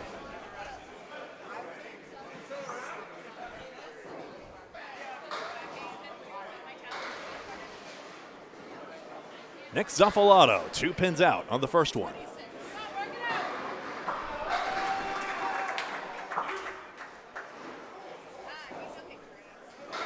Eight pins out for Godwin, 9 and 10. Godwin 7 for 9 on this head pin. And so he's getting stronger too. How about the 10 pin, Freshie? Ooh, boy. Godwin on that front cap can't get it to go. He'll get a 9 fill on his strike. I'll show you that one again. That was interesting.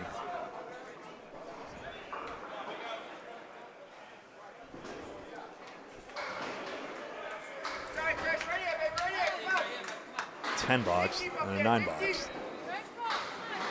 73 pins up for Academy 2. Nobody's sat on a mark right now. Sorry.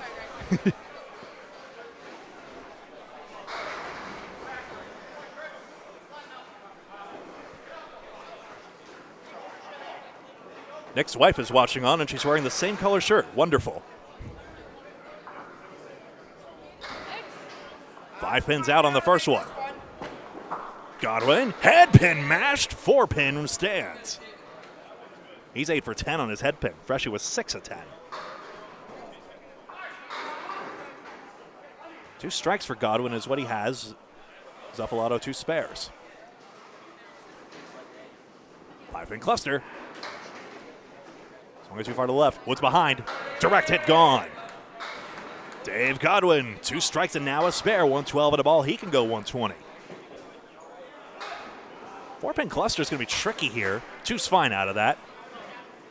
Zuffalato $8, 101, 209 for his 2-string total.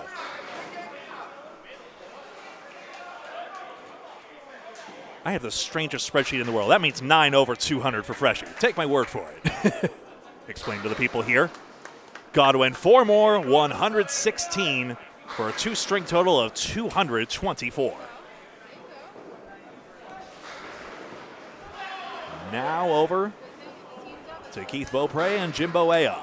Ayotte has 7 of 8 head pins, but has been getting hit by the split bug hard. It's exactly what happened to his lane mate earlier when Beaupre was getting plagued by splits. He now has 2 spare 8s on his side of the ledger and a 1-2-4-6 to look at.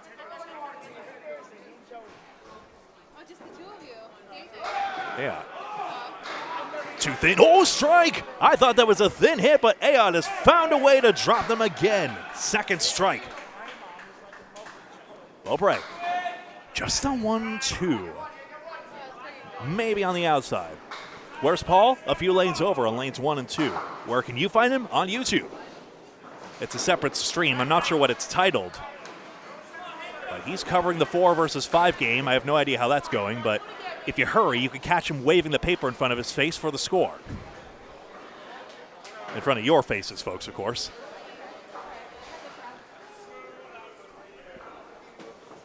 Exeter versus Academy 1. Central 3 versus Academy 3. 1v8, 2v7, 3v6, 4v5. There's an 8-pin back there as well for Keith. Jimbo is enjoying a comedy tour next door. I can't always hear the dialogue. I almost want to show you folks, but I'm afraid we'd get demonetized. It depends. They're good guys. Very, very thin on this head pin. Here it comes, though. Goodness. Wasn't counting out a double strike just yet. Oh, just full on the head pin is Beaupre. There's no horizontal piece in front of those two. The one you see is behind. Ayotte, cap, and it sweeps. It was a factor. Spare on strike for Ayotte, and a 103 and a ball string. Beaupre, good third ball is 8. His third straight 8. He'll be dismayed with that, but a 106 for him. Here it is again. And yes, the right tip and the scorpion tail takes it out as it comes forward. Ayotte, the fill is high. Down goes the 5 for a 10 fill. 113 and a 2-string total of 244 for Jimbo Ayotte. Keith Beaupre, 202. Big shock for him, but remember, all those splits earlier are holding him back. It is now a triple-digit lead, but we have seen that erased in Metro Bowl once already this season. Here we are at Riverwalk Lanes in Amesbury, Mass. I'm Greg Gouillard. This is Candlepin Bowling Network. Danny Harris doing his best Pete Crawford Jr. impersonation over there. We may need to work on the footwork there. Harris is on the approach, of course, is much better. Uh-oh, that is 3 pins out for Jalbert on this first one. I call this the W. Paul calls the inverse sleeve the W. Ooh, just missed the head pin. I think that all goes. Jalbert. He took out the 2-5-6. That's impressive by Tim if you think about it. St. Cyr will challenge with 10. Jalbert responds with an 8 box. A fine shot, but I think he's ready to press the reset button on that one.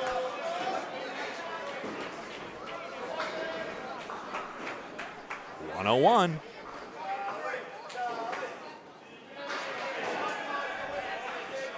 I missed the fill. Hold on.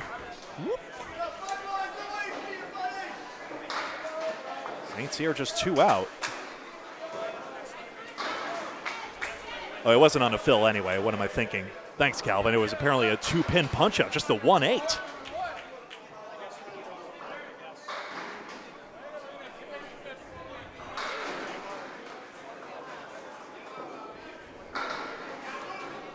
Close on that one. Up, Calvin, you were absolutely right. He had a 7 box, not a 77, silly. And now that the commentator gets it together, it's a 7 box for St. Cyr. And I think that's a 9. No sleeper pins to screw myself up with this time. There we are. 635 to 575. I will confirm that in any event. 158, 136, 116, 113, and 112. Got that right this time. And Metro, I think I'm 1 pin too high. We'll see. 122, 126, 101, 106, and 120. Oh, no. I'm right on that. Yeah, 575, 635. That is confirmed. So, St. Jimbo. See if I can get his attention. St. Austin. Is that 102? 102? Oh, 103? Okay. There we go. 635, 575. I'll figure it out one way or another. Thank you.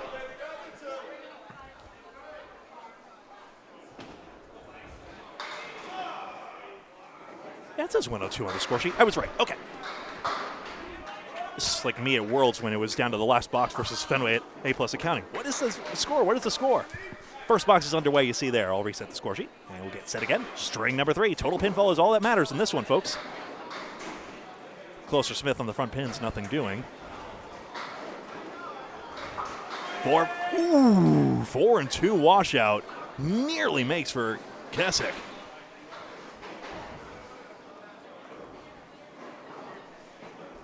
Nine for Smith, 9 for Al. And we'll get the score sheet reset in just a moment. There we go. We're so back, baby.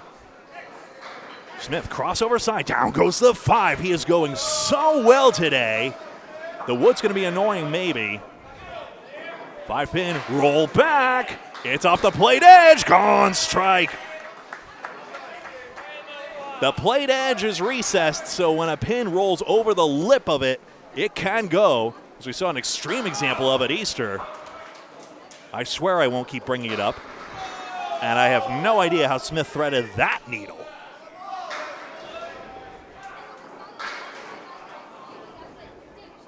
That's what he wanted, 10.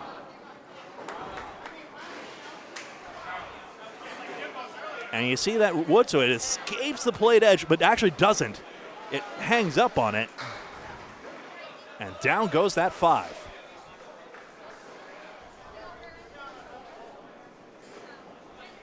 So 102 for Academy 2, but Metro gets the first mark. To Austin Barnes and Nate Lees. Barnes with 10 marks already today. Lees won't be disappointed with 6. He's been doing well. But Academy 2 from top to bottom has been on fire. Lees has the 1, 2, and 10.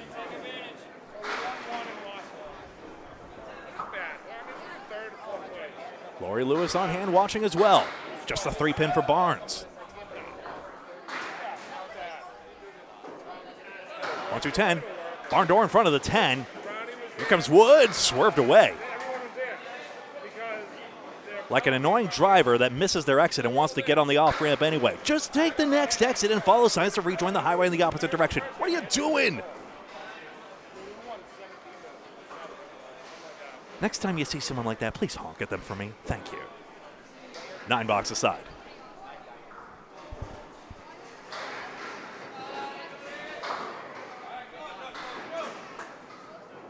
Barnes. 1, 2. Chance for his 11th mark. Lee's crossover side, 5-9. While the Wood's clobbering the 5, the 9 will be a little trickier. I don't think the red line takes it. Maybe the ball could power through. He's opposite a markless frame, so another chance for Metro if he can solve this puzzle.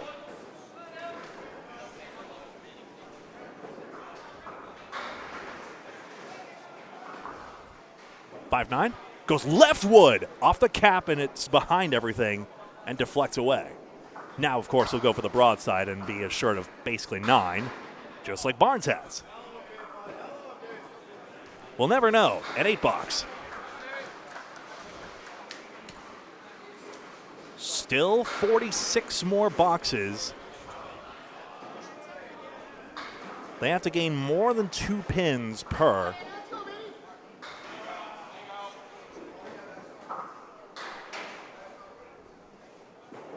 That's quite a lot. But for a team of 5, that can be done. It needs a lot. The problem is also that Academy 2 has shown no signs of relenting right now. Not sure the reason for the delay. We'll see what's up with that. Joe Smith, 11 marks. Austin Barnes, 10. Tim Jalbert's 5 is least on the team. Dave Godwin, 7, and Jimbo Ayotte, 8. Including a 5-mark string in the last one. I think if Tim Jalbert starts dialing in on the head pin, they're invincible. If Keith Beaupre starts dialing in, then we have a different match. Zuffalato gets on his head pin. He actually got it a bit out there, but notice how since it's not his usual delivery, it doesn't deliver the pin action he wants. There's a lob line 10 feet in front of the lane. A bowler's normal delivery should be before that line, and in a strict tournament, it is called a foul. But only a lob line judge can call it. Close on that split, does not quite get it. So whether lobbing confers a competitive advantage is in dispute. I think only if that's a bowler's normal delivery is lobbing it consistently over the lanes. Then you're putting a lot of impact on the wood further down the lane, and that's harder to maintain, including for the Richies in these wonderful 8 lanes here, for example. When we did Candlepins for Cancer, we had a 1 warning system. 1 warning per match. Godwin 2.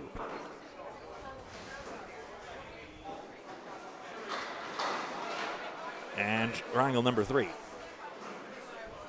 Interestingly, duck pin bowling, no other form of bowling has a lob rule, interestingly, which was made particularly prominent in a recent duck pin news flash where Colby D'Antonis had the first 9 frames for strikes. The first known duck pin bowler, not even Pete Signore Jr., did that when he rolled 279. D'Antonis rolled 264 and fell short.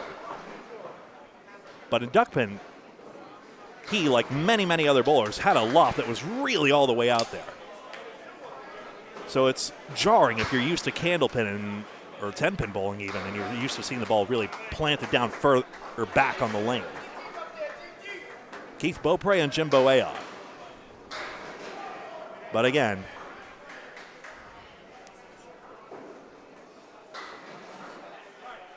in candlepin, it's generally understood you should not lob the ball, and most do not with their normal delivery. So there you go. Ayotte 3-6. Down goes this 5-pin for Beaupre.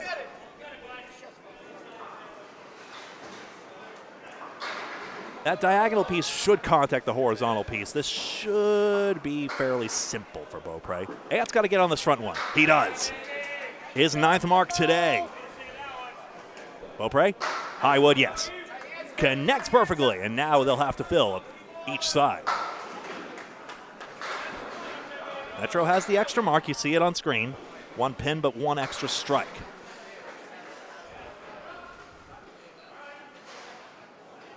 If I'm recalling correctly, I think we've seen an Al Kessick double on stream. I don't think I have that backwards. Or confused with anyone else, I should say. That's head pin. The fill is 10. Ayotte 20 bucks again. Beaupre crushes them in your face. Can we capture them both? Ayotte, you see the demolition already there. And Beaupre 10 to match. Massive bowling from the 4-spot bowler. So, there's the awakening of Beaupre, but Jimbo Ayotte as solid as ever, matching him spare for strike. And now down to Tim Jalbert and Aaron St. Cyr.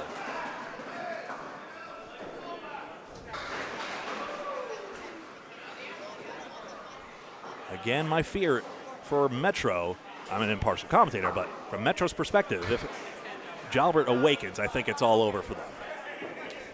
He's got his head pin and he strikes on cue, and now Academy 2 really is firing on all cylinders. Jalbert's 2nd strike. That is the 2-7-9-10 for St. Cyr. How far will the winner of this match go? It is likely to be Academy 2, although not certain. And if it is them, I think there's a lot to like. St. Cyr needs an out.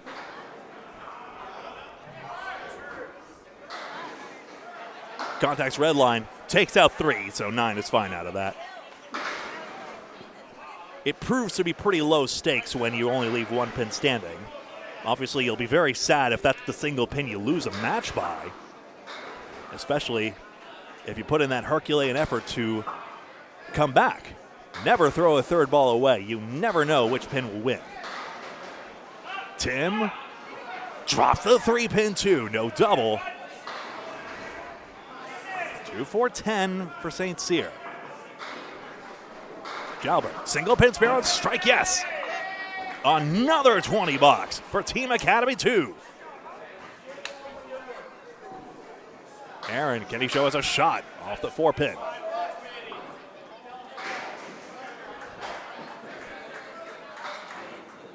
Beaupre had a 20 box as well, remember. Metro is hanging in there. But Academy 2, you see, ends up in the lead after that. They are just so strong today. Clearly woke up on the right side of the bed, having gotten started here at 10 a.m. in Amesbury, Massachusetts. Riverwalk lanes. 19, 18, 17, 30, and 30 for Academy 2. 19 in a ball, 17, 19, 30 in a ball, 17. That's all confirmed. 114 the lead for Academy 2. It's just getting bigger and bigger. Al Kessick has his second strike. He and Beaupre on strikes. I should mark it accordingly for Beaupre, excuse me. There we are. And they ought as well. Al needs more on this one. Smith mixes out the 7. Smith needs a 39 bonus pins for 400. Or he needs a 138 string, more simply. It's a good for a spare. That would take a lot of marks to do, but don't count him out. 9 fill, 10 box for Kessick. Iceman on 38 through 3. Al Kessick Sr., I should say.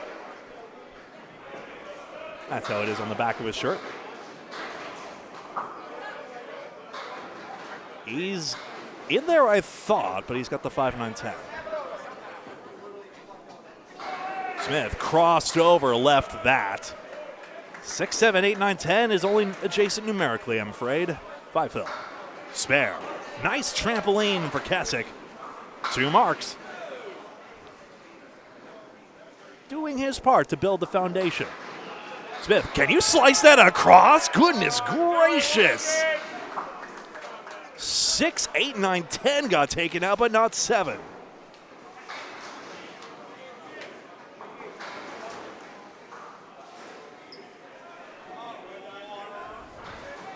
That should be 10. And another look at how this darn near went.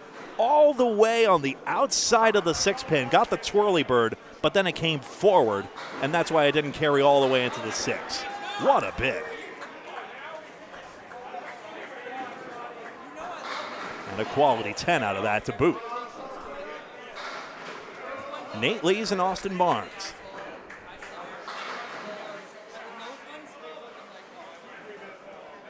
Lees had a strong second string with that 126, but Austin Barnes a 136 to stay red hot. He's on 268.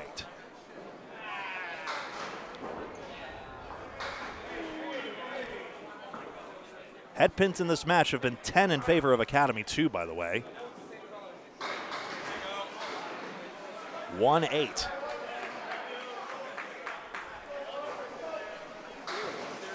Lee's try. Outside head pin. What's swiveling to the side of the 4?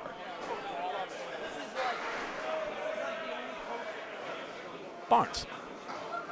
That's not the spot, of course. He needed that head pin. Academy 2 doesn't mind this. They don't want any excitement or fireworks right now. 10 bucks for Lees. 10 for Barnes. Highest will play lowest in the next match, then the middle 2 will play each other.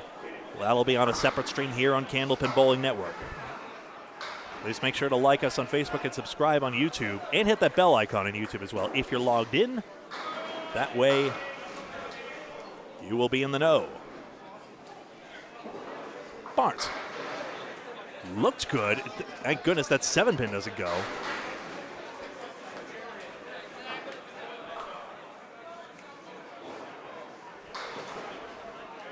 No, not on the 3-pin. Lees is so close to regaining his former form. You could just tell. Barnes misses a 2-pinner as well. And he's been getting stronger as he goes, even though he's hitting an 8-box versus a 9. And Austin Barnes, you could say the same.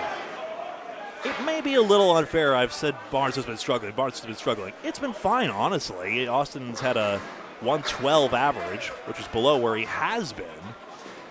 But nonetheless, that, and when you consider Nate Lee's 109 average, he's above that today. If he gets a few more marks here, he's on pace for that anyway. Freshy's 5 and 10. Godwin 9 drop. A chance to do further damage. Freshy's got all 3 of his head pins to start the string. 5-10 on the crossover side if he can manage it. Picks 1 pin. Ooh, just missed a single. Academy 2 is not running away with it right now, but of course, with Aod and Jalbert dumping a couple of 20s. Overall in the match, they most certainly are. 10 versus 9. Alfie Johnson, the Hall of Famers in chat. Joe Smith doesn't get enough credit for how good he really is. He really isn't. And I think I'm part of the problem as well, because his slow and steady style has a way of sneaking up on you. But he's already 66 pins over par of 10 a box. He can pin out 366, that is. It is not a flashy, in-your-face style. There's no theatrics or anything. But it is very, very effective. 6 and 9. Freshy gets it. Zuffalato 38 and a ball through 4. Godwin nothing on the back row. Too bad. 1-2 looked good for his ball. So an extra mark for Metro now. They need a lot more. Roll over. Get over 10. Thank you. 10 box for Godwin. Nice little way to make the 7-10. Only in Candlepin is the 7-10 conversion considered, that's nice. Unless, of course, you do it with no wood. Bowlers have done it. We have not, to my knowledge, captured it here on Candlepin Bowling Network. Has any show captured a 7-10 with no wood? It's very rare. Tom also, when he was on the Approach podcast with Danny Finn and Jeremy Seaholm, he said, I've only done it once. Both on strikes after the spare strike start. Aon can't get a double. Neither Beaupre. Keith has warmed up. There's that X factor I was mentioning. Takes another 20 out of the ATM. 50 and a ball through 3. This triangle is gettable for Aot. Pitching shot. 38 through 2. Object, object, object. 10 box. All the pins through 3. Same for Beaupre, of course.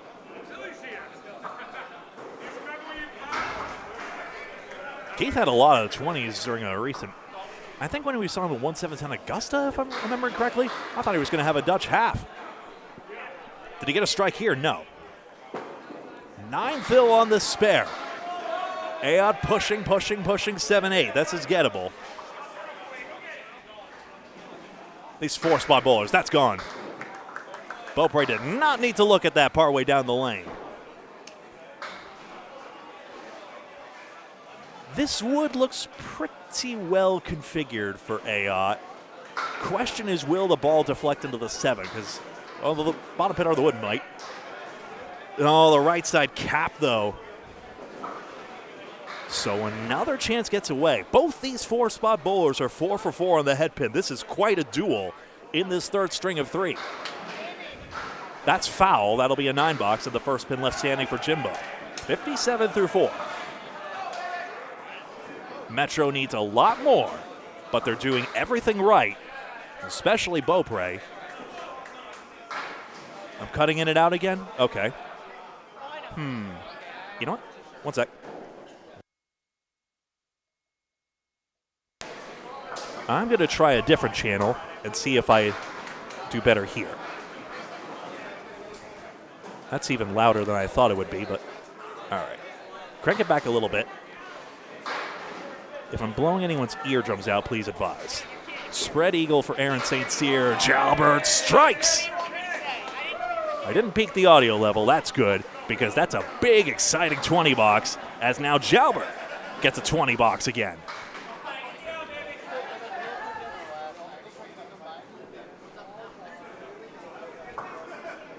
Thank you, Mr. Weber, for advising on that.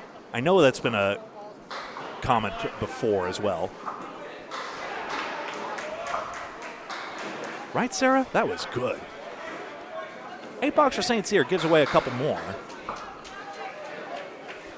It's still triple digits. Jalbert, nothing but 20 boxes. Not what you'd expect out of Riverwalk lanes, but these guys are good. They're getting stronger as they go. Timmy's got 2, 4, 6, 10. We've seen this a few times today.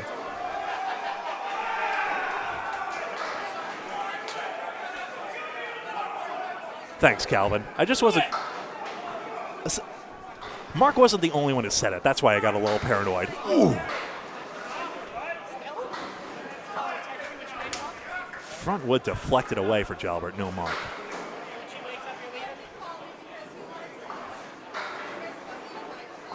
Saints here 9 and Jalbert 9. If anyone else is having issues, just let me know. I see it's a mixed bag here, so hopefully maybe I'll have to upload the recording later. We'll see. 44, 37, 37. Also try and watch the recording back later, see if I can identify anything that's gone wrong with it. 10 fill, 8 fill, 7. No, it's a 9 box, excuse me. I'm going to... That one's good, and then 40 in the ball, 35, 38 in the ball, 69 in the ball, 35. I'll fix that. Thank you very much. 17 plus 8 is 25. There you go. There we go. 34 through 4. Yeah. Thank you. Keep it up there, buddy. I don't usually try to point out irregularities unless it's like in my attention, like, I see the addition error there, and then I'll do that, of course. I say for you folks as well, but if I see it or it's maybe I have a convenient way to point out, oh, you're missing a 9 pin, it fell off the back of the plate, then I'll point it out. 8 fill for Keswick. Diamond, yes, Smith gets it to go. I turn my audio level back. Keswick does not convert. Another mark for Smith. He has 2 in this. He has 13 overall today.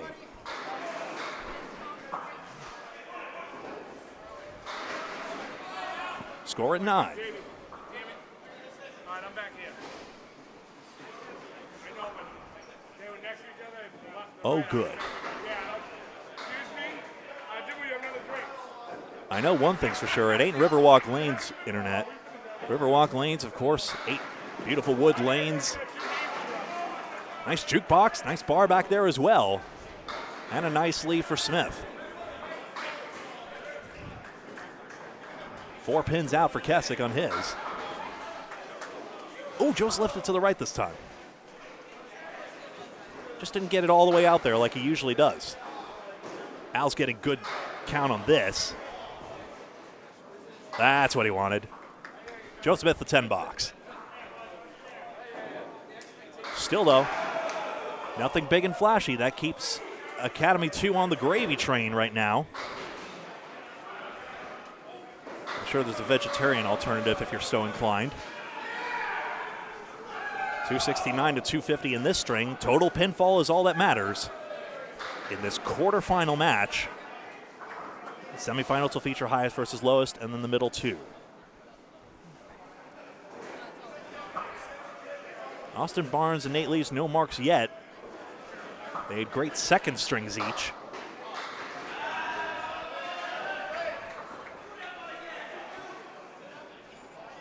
As the lead continues to grow for Academy 2. Not by a lot in this string, but break even was fine for them.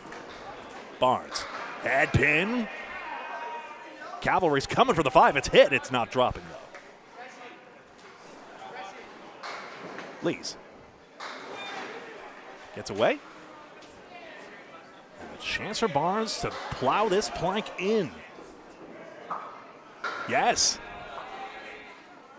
There's the first mark out of the 2 spot in this string. That's good count.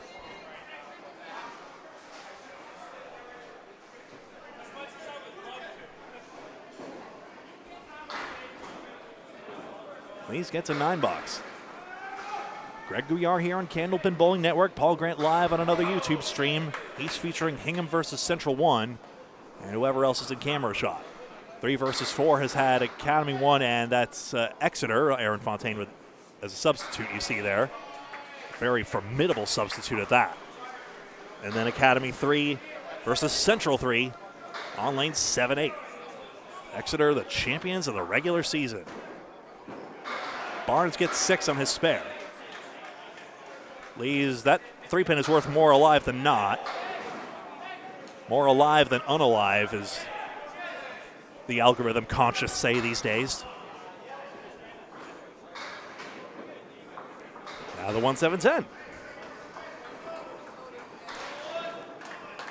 I don't really know if there's much to be said about, the algorithm is censoring things like that. Maybe it's on certain platforms as well. And it's all a black box anyway. How can we know? Show us that shot. Hey, I thought that 10-pin was going.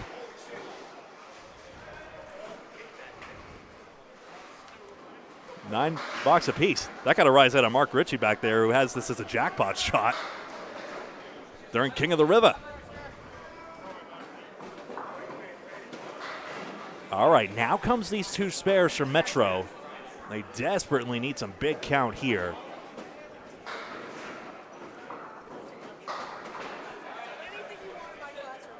They need to gain about 5 pins a box right now. This is starting to get out of hand. Godwin gets 8. Good count here. Well, there's your 9 gain on that. Freshy's got a good half working. 47 and a ball through 47 through 4, excuse me. Godwin misses the 3-pin. So, chance at the 8-pin. Goes. Back to back. Freshy 57 and a ball. Godwin gets his 10.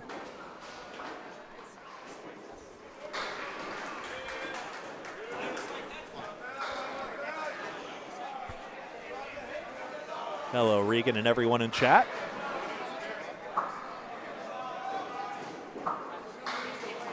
Please like the video. Please leave your feedback, and unless you're being a real buttocks about it, or whatever words I could say, like on a live, etc., we'll appreciate your feedback. Positive and or constructive. Godwin, 2, 4, 6, 10. That's the leave du jour. Frashy's got another 8 count. That's a 65 half for him. Godwin. Wood offered some promise there, but instead he's got the 4-10. He'll probably go right and secure a stick. The same can't be said for Nick. He's got the 5-9. Here it comes. He's full on it. That's a heartbreaker for the Peabody team. Godwin takes 9. That's an all-pinning 56 through 6. And Nick's got a 9 box. He has 6 for 6 on the head pin in this string, in fact. And that was a chop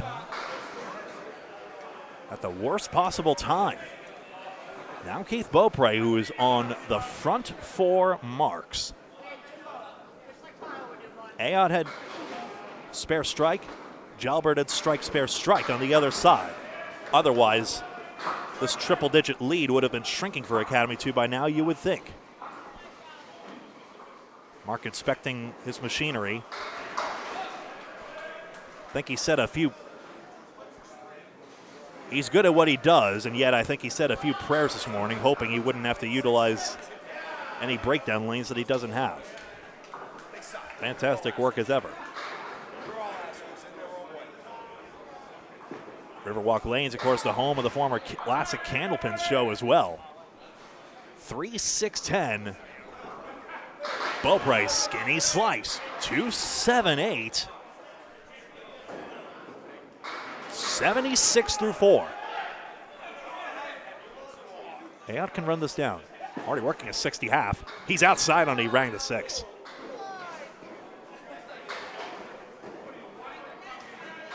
Beaupre probably has to go off the wall.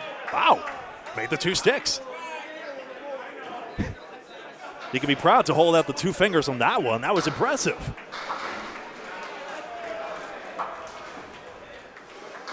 That's what bowlers usually do on the half Worcester when they don't want it.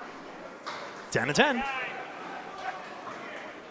Beaupre still pin perfect, my terminology for it. Perfect game, all 10 spares and strikes. All the pins knocked down, quite simply. Collins just took out the 1-8-10 on lane 7. I can't explain that. He captured me taking out the 1-2-3, which is an objectively more embarrassing ball to throw. Weak sauce crossover. Disaster. Hey, a great lead, Beaupre. That's not bad either, 2-7. A split, to be sure. But that ramp offers promise. Don't deflect off the cap or anything. Yeah, broadside will take that one.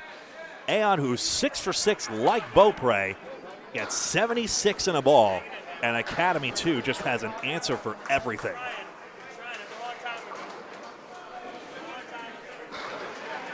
Keith over the top of it, and that takes out the 7-pin just. 96 in a ball through 6. And take a look how it just clips the top of it. Candle pins the tallest bowling pins around. St. Cyr and Jalbert are also head pin perfect in this string, 4 for 4. Tim's got 5, and he's got a 4-8. Which brings it to a 70s half guaranteed. Unless he throws a 4-ball frame, which would void the score. St. Cyr only just misses the head pin now. Oh, surprised not to see that one go. Tim's still got a smile on his face and good spirits. Just annoyed that got away. St. Cyr, glancing blow. Got pins, but needs marks at this point. Tim Jalbert, 77 half. Aaron St. Cyr bit by the split bug. It's been happening. He splits through the first 3. After that head pin miss, he escapes with a 9.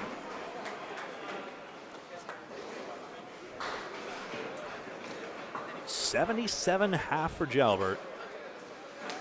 Right now, Austin Smith needs 26 more bonus pins. Austin needs 28 more. Hello. That's the 1-8. That's the 1-8. I know this one. It's the 1-8. We took out the 1-8 on that.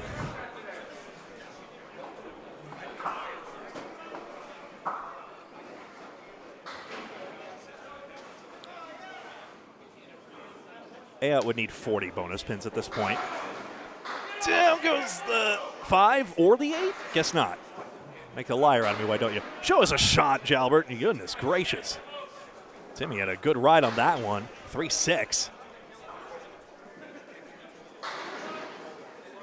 Aaron Marks. St. Cyr gets one.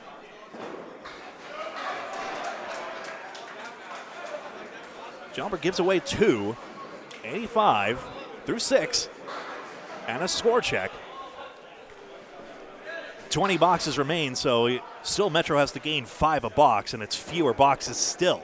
72, 62, 56 for Academy 2, 76 in the ball, 85. That's good. It says me trying to peer over for the score sheet. And then 74, 53, 74, 96, 74, 53, 74, 96 in a ball, and 53 in a ball. And there we go. That one I've confirmed already. Thank you so much. So Metro now has the better of this string, in fact, so they are just now chipping away at it. But this will take a lot. We would have to have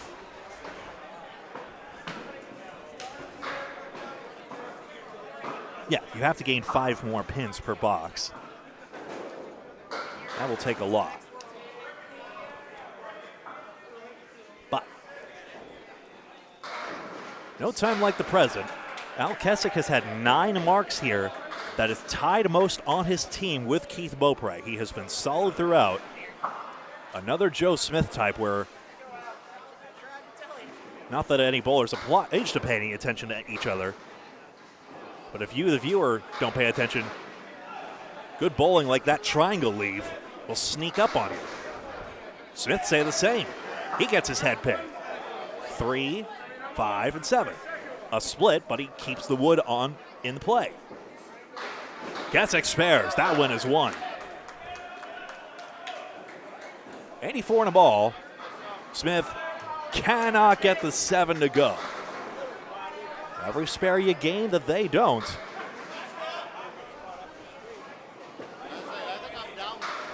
You never know. They're going to need more than just 6 fills on their spares, I think.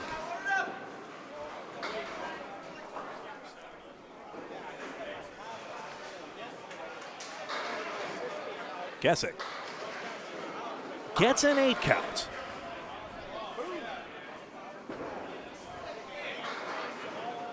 Smith digs in. It's the 5-8-10. Smith has had 7 previous head pins. That's gone, and the leaner goes as well for Keswick. 18 and another. Previous head.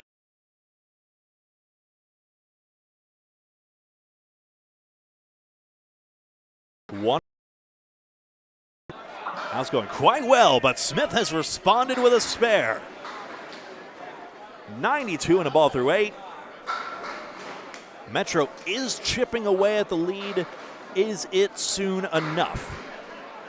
Nate Lees and Austin Barnes. Reminder, folks, this stream will end at the end of this match and start up again once we're ready to start the semifinal rounds. I cannot see the progress of the other matches right now, so I will not be able to know when that is, but just all the bowlers are trying to go at the same pace, and when it's ready, we'll click on.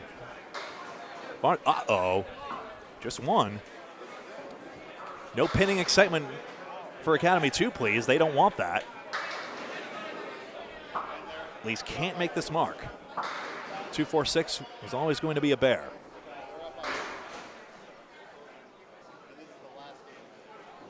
Austin. Uh-oh. Says the commentator again, but I guess it's for the same spot. He's challenged by the 10 box of Lees. 1-3, you know, half the pins on that. It is a decent out. It's just a tough one, because Lees just gained 4 on that. Remember I said they needed to gain 5 a box? That gained 4. Watch this space. Metro is still way behind, but that was significant. Barnes has the better leave this time with the check mark right. Lees the 1-7-9.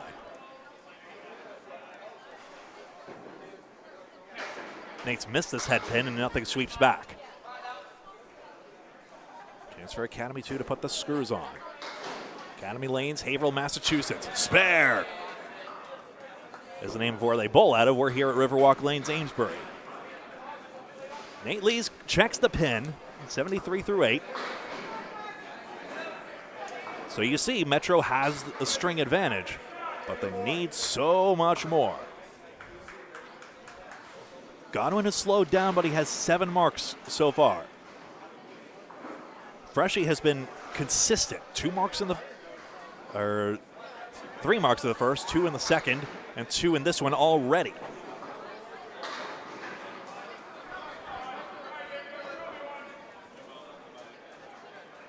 Tough leaves for them both. That's only the first head pin Nick's missed in this string.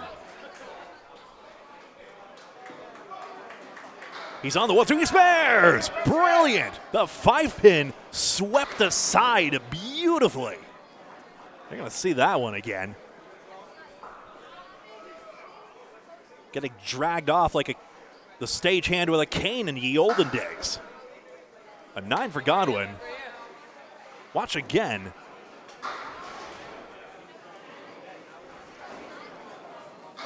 And see the 5-pin just get swept up. Didn't even get knocked over.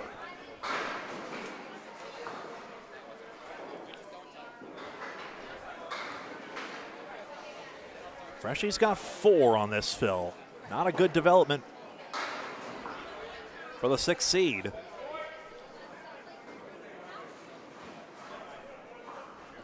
Now a pinning duel for them both with 6 standing.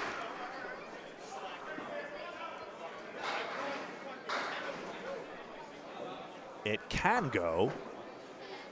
And it does go. Godwin, 5-1 washout. See you later. Like I said, you keep an eye out. He has that 1-2 pocket.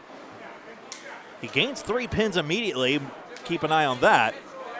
And watch again. Off the wall, head pin into the 10.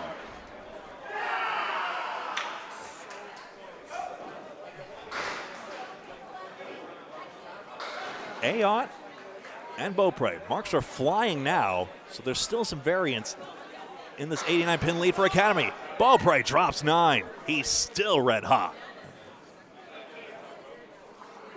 He has given this third string everything, as has Ayotte, but this split threatens to slow him down. 7 fill.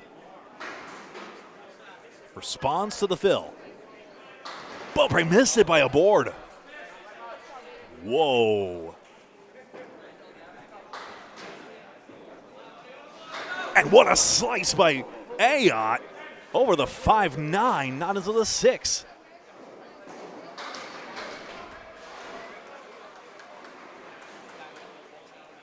So, couple of near misses here. Still, it's a lopsided Academy 2 lead, and they have the extra mark now. That's Corey Alesi getting amped over a development here. They're against Exeter right now. Cannot see no scoreboard visible from here, of course. Beaupre loses the handle for the first time in a long while. Ayotte crushes. 5-8. Ayotte has not relented on the head pin. 8 of 8. Now down the middle. And Keith's like, come on, it's like my first ball.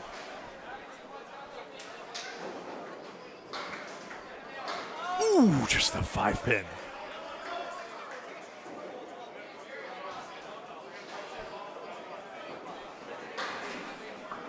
Still though, I'm gonna calculate this out here. The lead is 88, and now there's 12 boxes remaining. So the average needed per box is ballooned to 7 at this point. So the writing's starting to be scribbled on the wall here. Please do not in real life, but St. Cyr has the spare fill.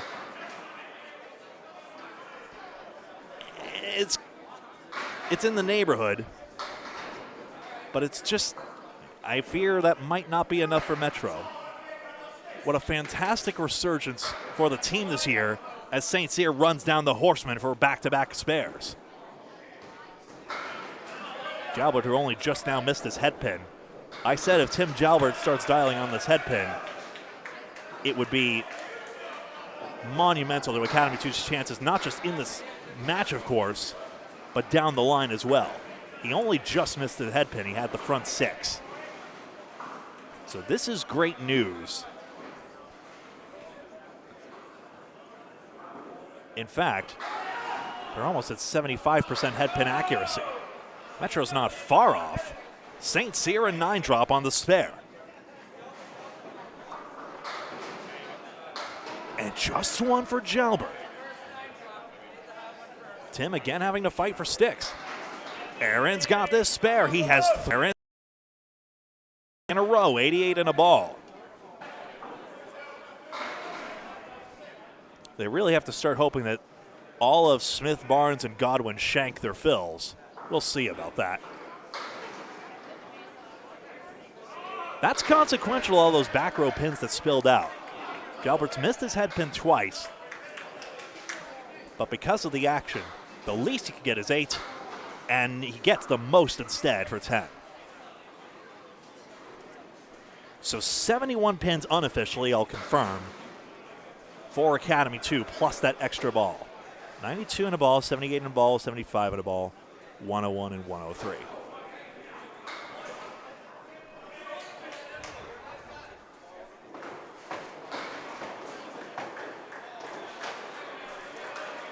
I maybe, let's see here.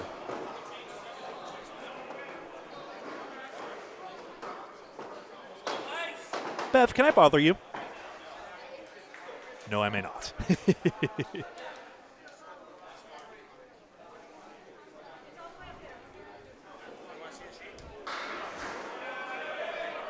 $102 in the ball, 73, 95, 122, 88 in the ball. Thank you, Bev.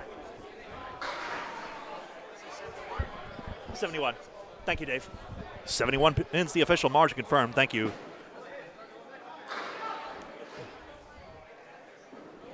Thank you, Bev, and thank you, Dave Godwin, for your help with that. Smith gets a 6 fill on that.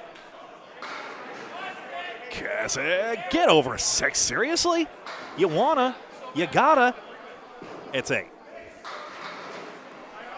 Diamonds just don't go when you want them to. Got any magic in the tank? He's trying the wood. That was the idea. But how in the world he could contact the broadside is beyond me. Smith a 9, Al Kasich a 10.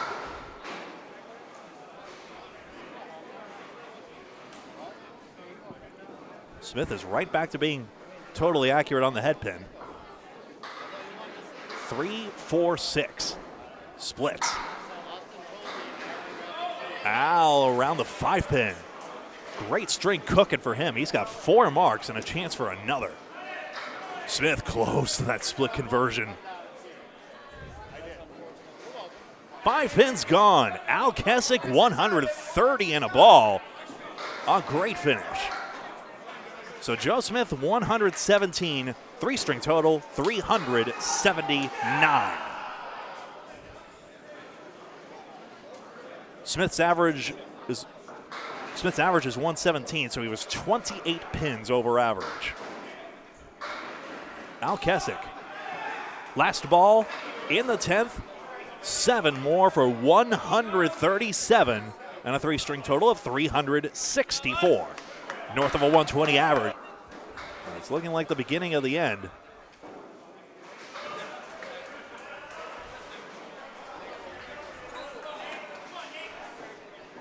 Austin Barnes got his head pin.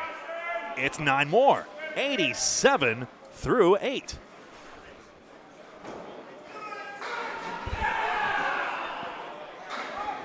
Leaves 8 out.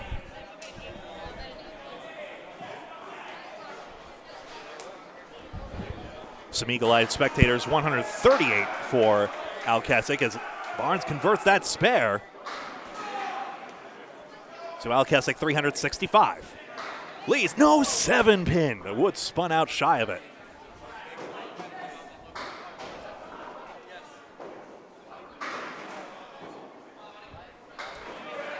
There's a 10, 83 through 9.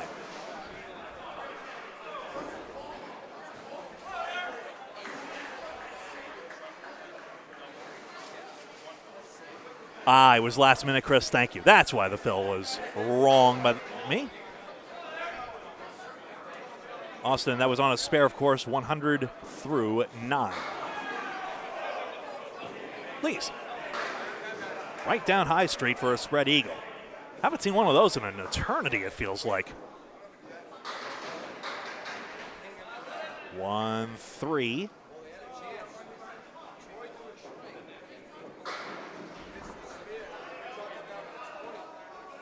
One for the road. Nothing off the wall.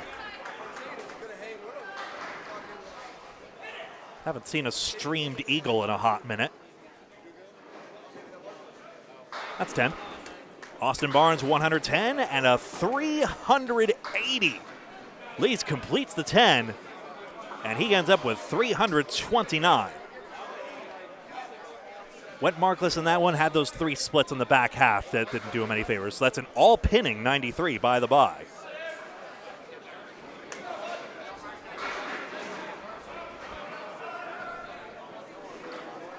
Dave Godwin on a spare. We see the direction this match is going now. If not ages ago. 5 fill.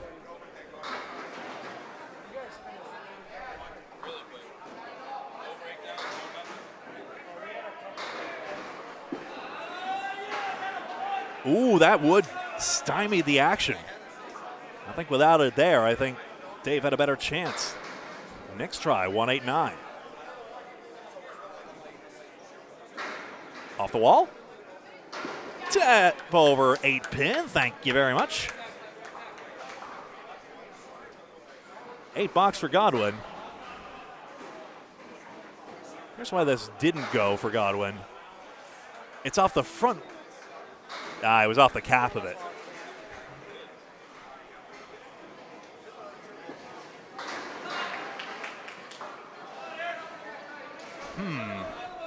Six more. Another stream will start soon. Yes, thank you, Chris. I'm glad I'm not crazy. 9 fill for Freshie on this one. 114 through 9. Came alive in this last string. And really, 17 marks for Metro already to this point. He spares already to this point. He spares again. 120. Checks the 98. 2.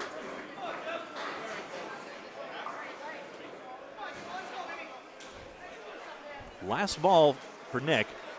The lead dwindling, of course, but seemingly too late. The fill is 9, 133. Nick Zuffalato, 342. 4 boxes remain with a ball for 4 boxes and a ball for Metro, so 57 pins. A miracle is definitely required. Mind you, Beaupre is capable, but absolutely nobody can throw a double on command. That is just, you will get the most sideways stare if you ask. Ayotte, who is 9 for 9 on the head pin.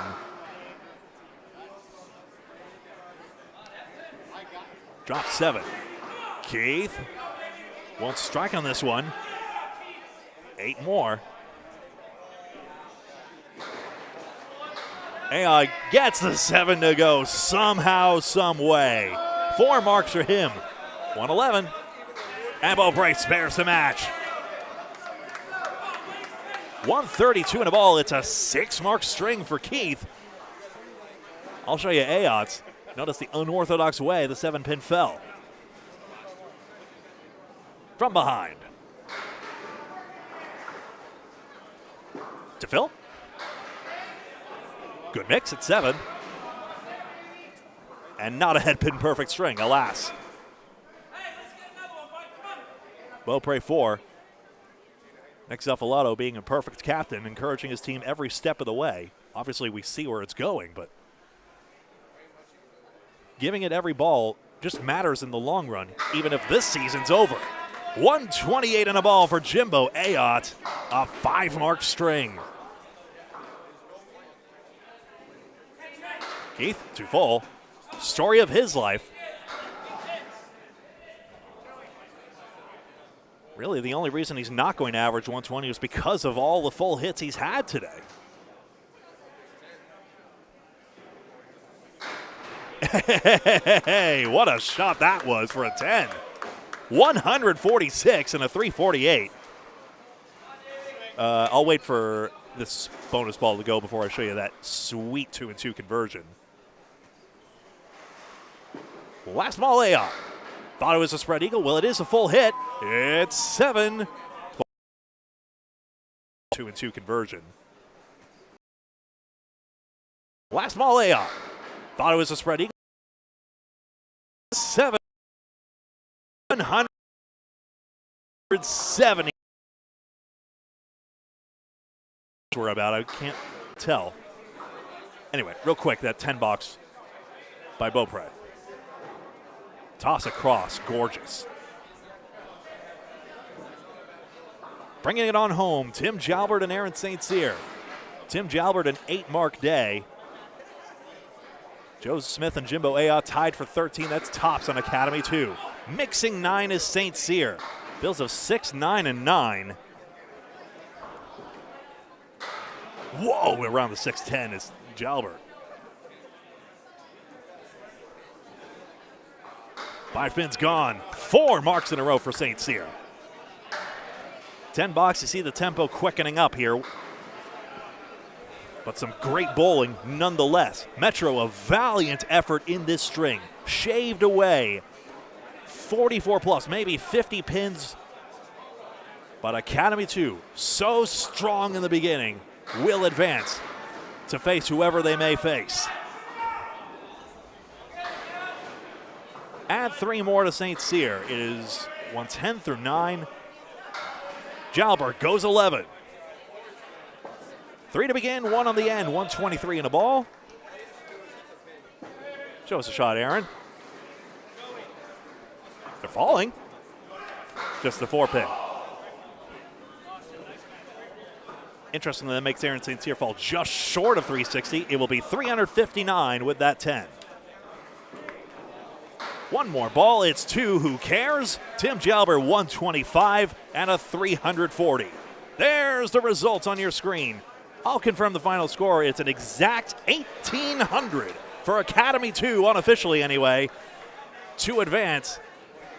Metro, 45 pins gained in that third string, just not enough. 146 by Beaupre and 138 by Al Kessick, matched by the 135 of Ayotte to defray some of that. Tim Jalbert, 125. And here are the totals. Unofficially, of course. I'll keep the stream rolling until I have a confirmation to score. No rush to anybody if you're within earshot. But I show that Austin Barnes has beaten Joe Smithway. Oh, I see what it is. Oh, that's why they were groaning at Ayotte. He missed Barnes by 1 pin, as did Smith. I caught up eventually. Al Kessick, 365. Like I said, 12 marks. Do not sleep on the quiet bowlers.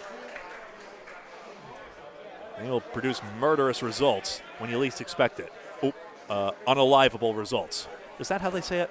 I really need to get when you least expect it. Oh, unalivable. Is that how they say it?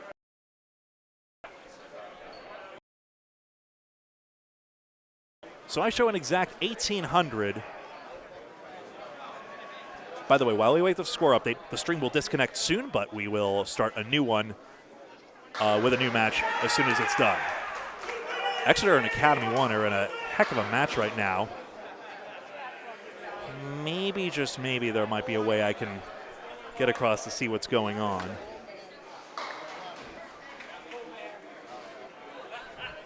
But yes, 57 pins has been confirmed as the advantage here, so. May I see that, Dave, by chance? Say, Dave. I'm trying, folks.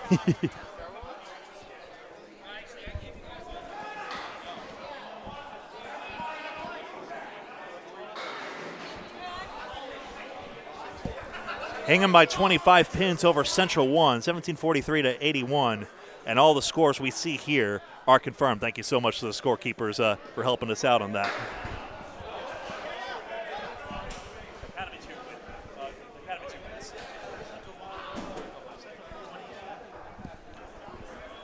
So we have learned that Hingham has beat Central 1 and Central by 25 pins. Central 3 coasted to a victory against Academy 3, and they will advance as well.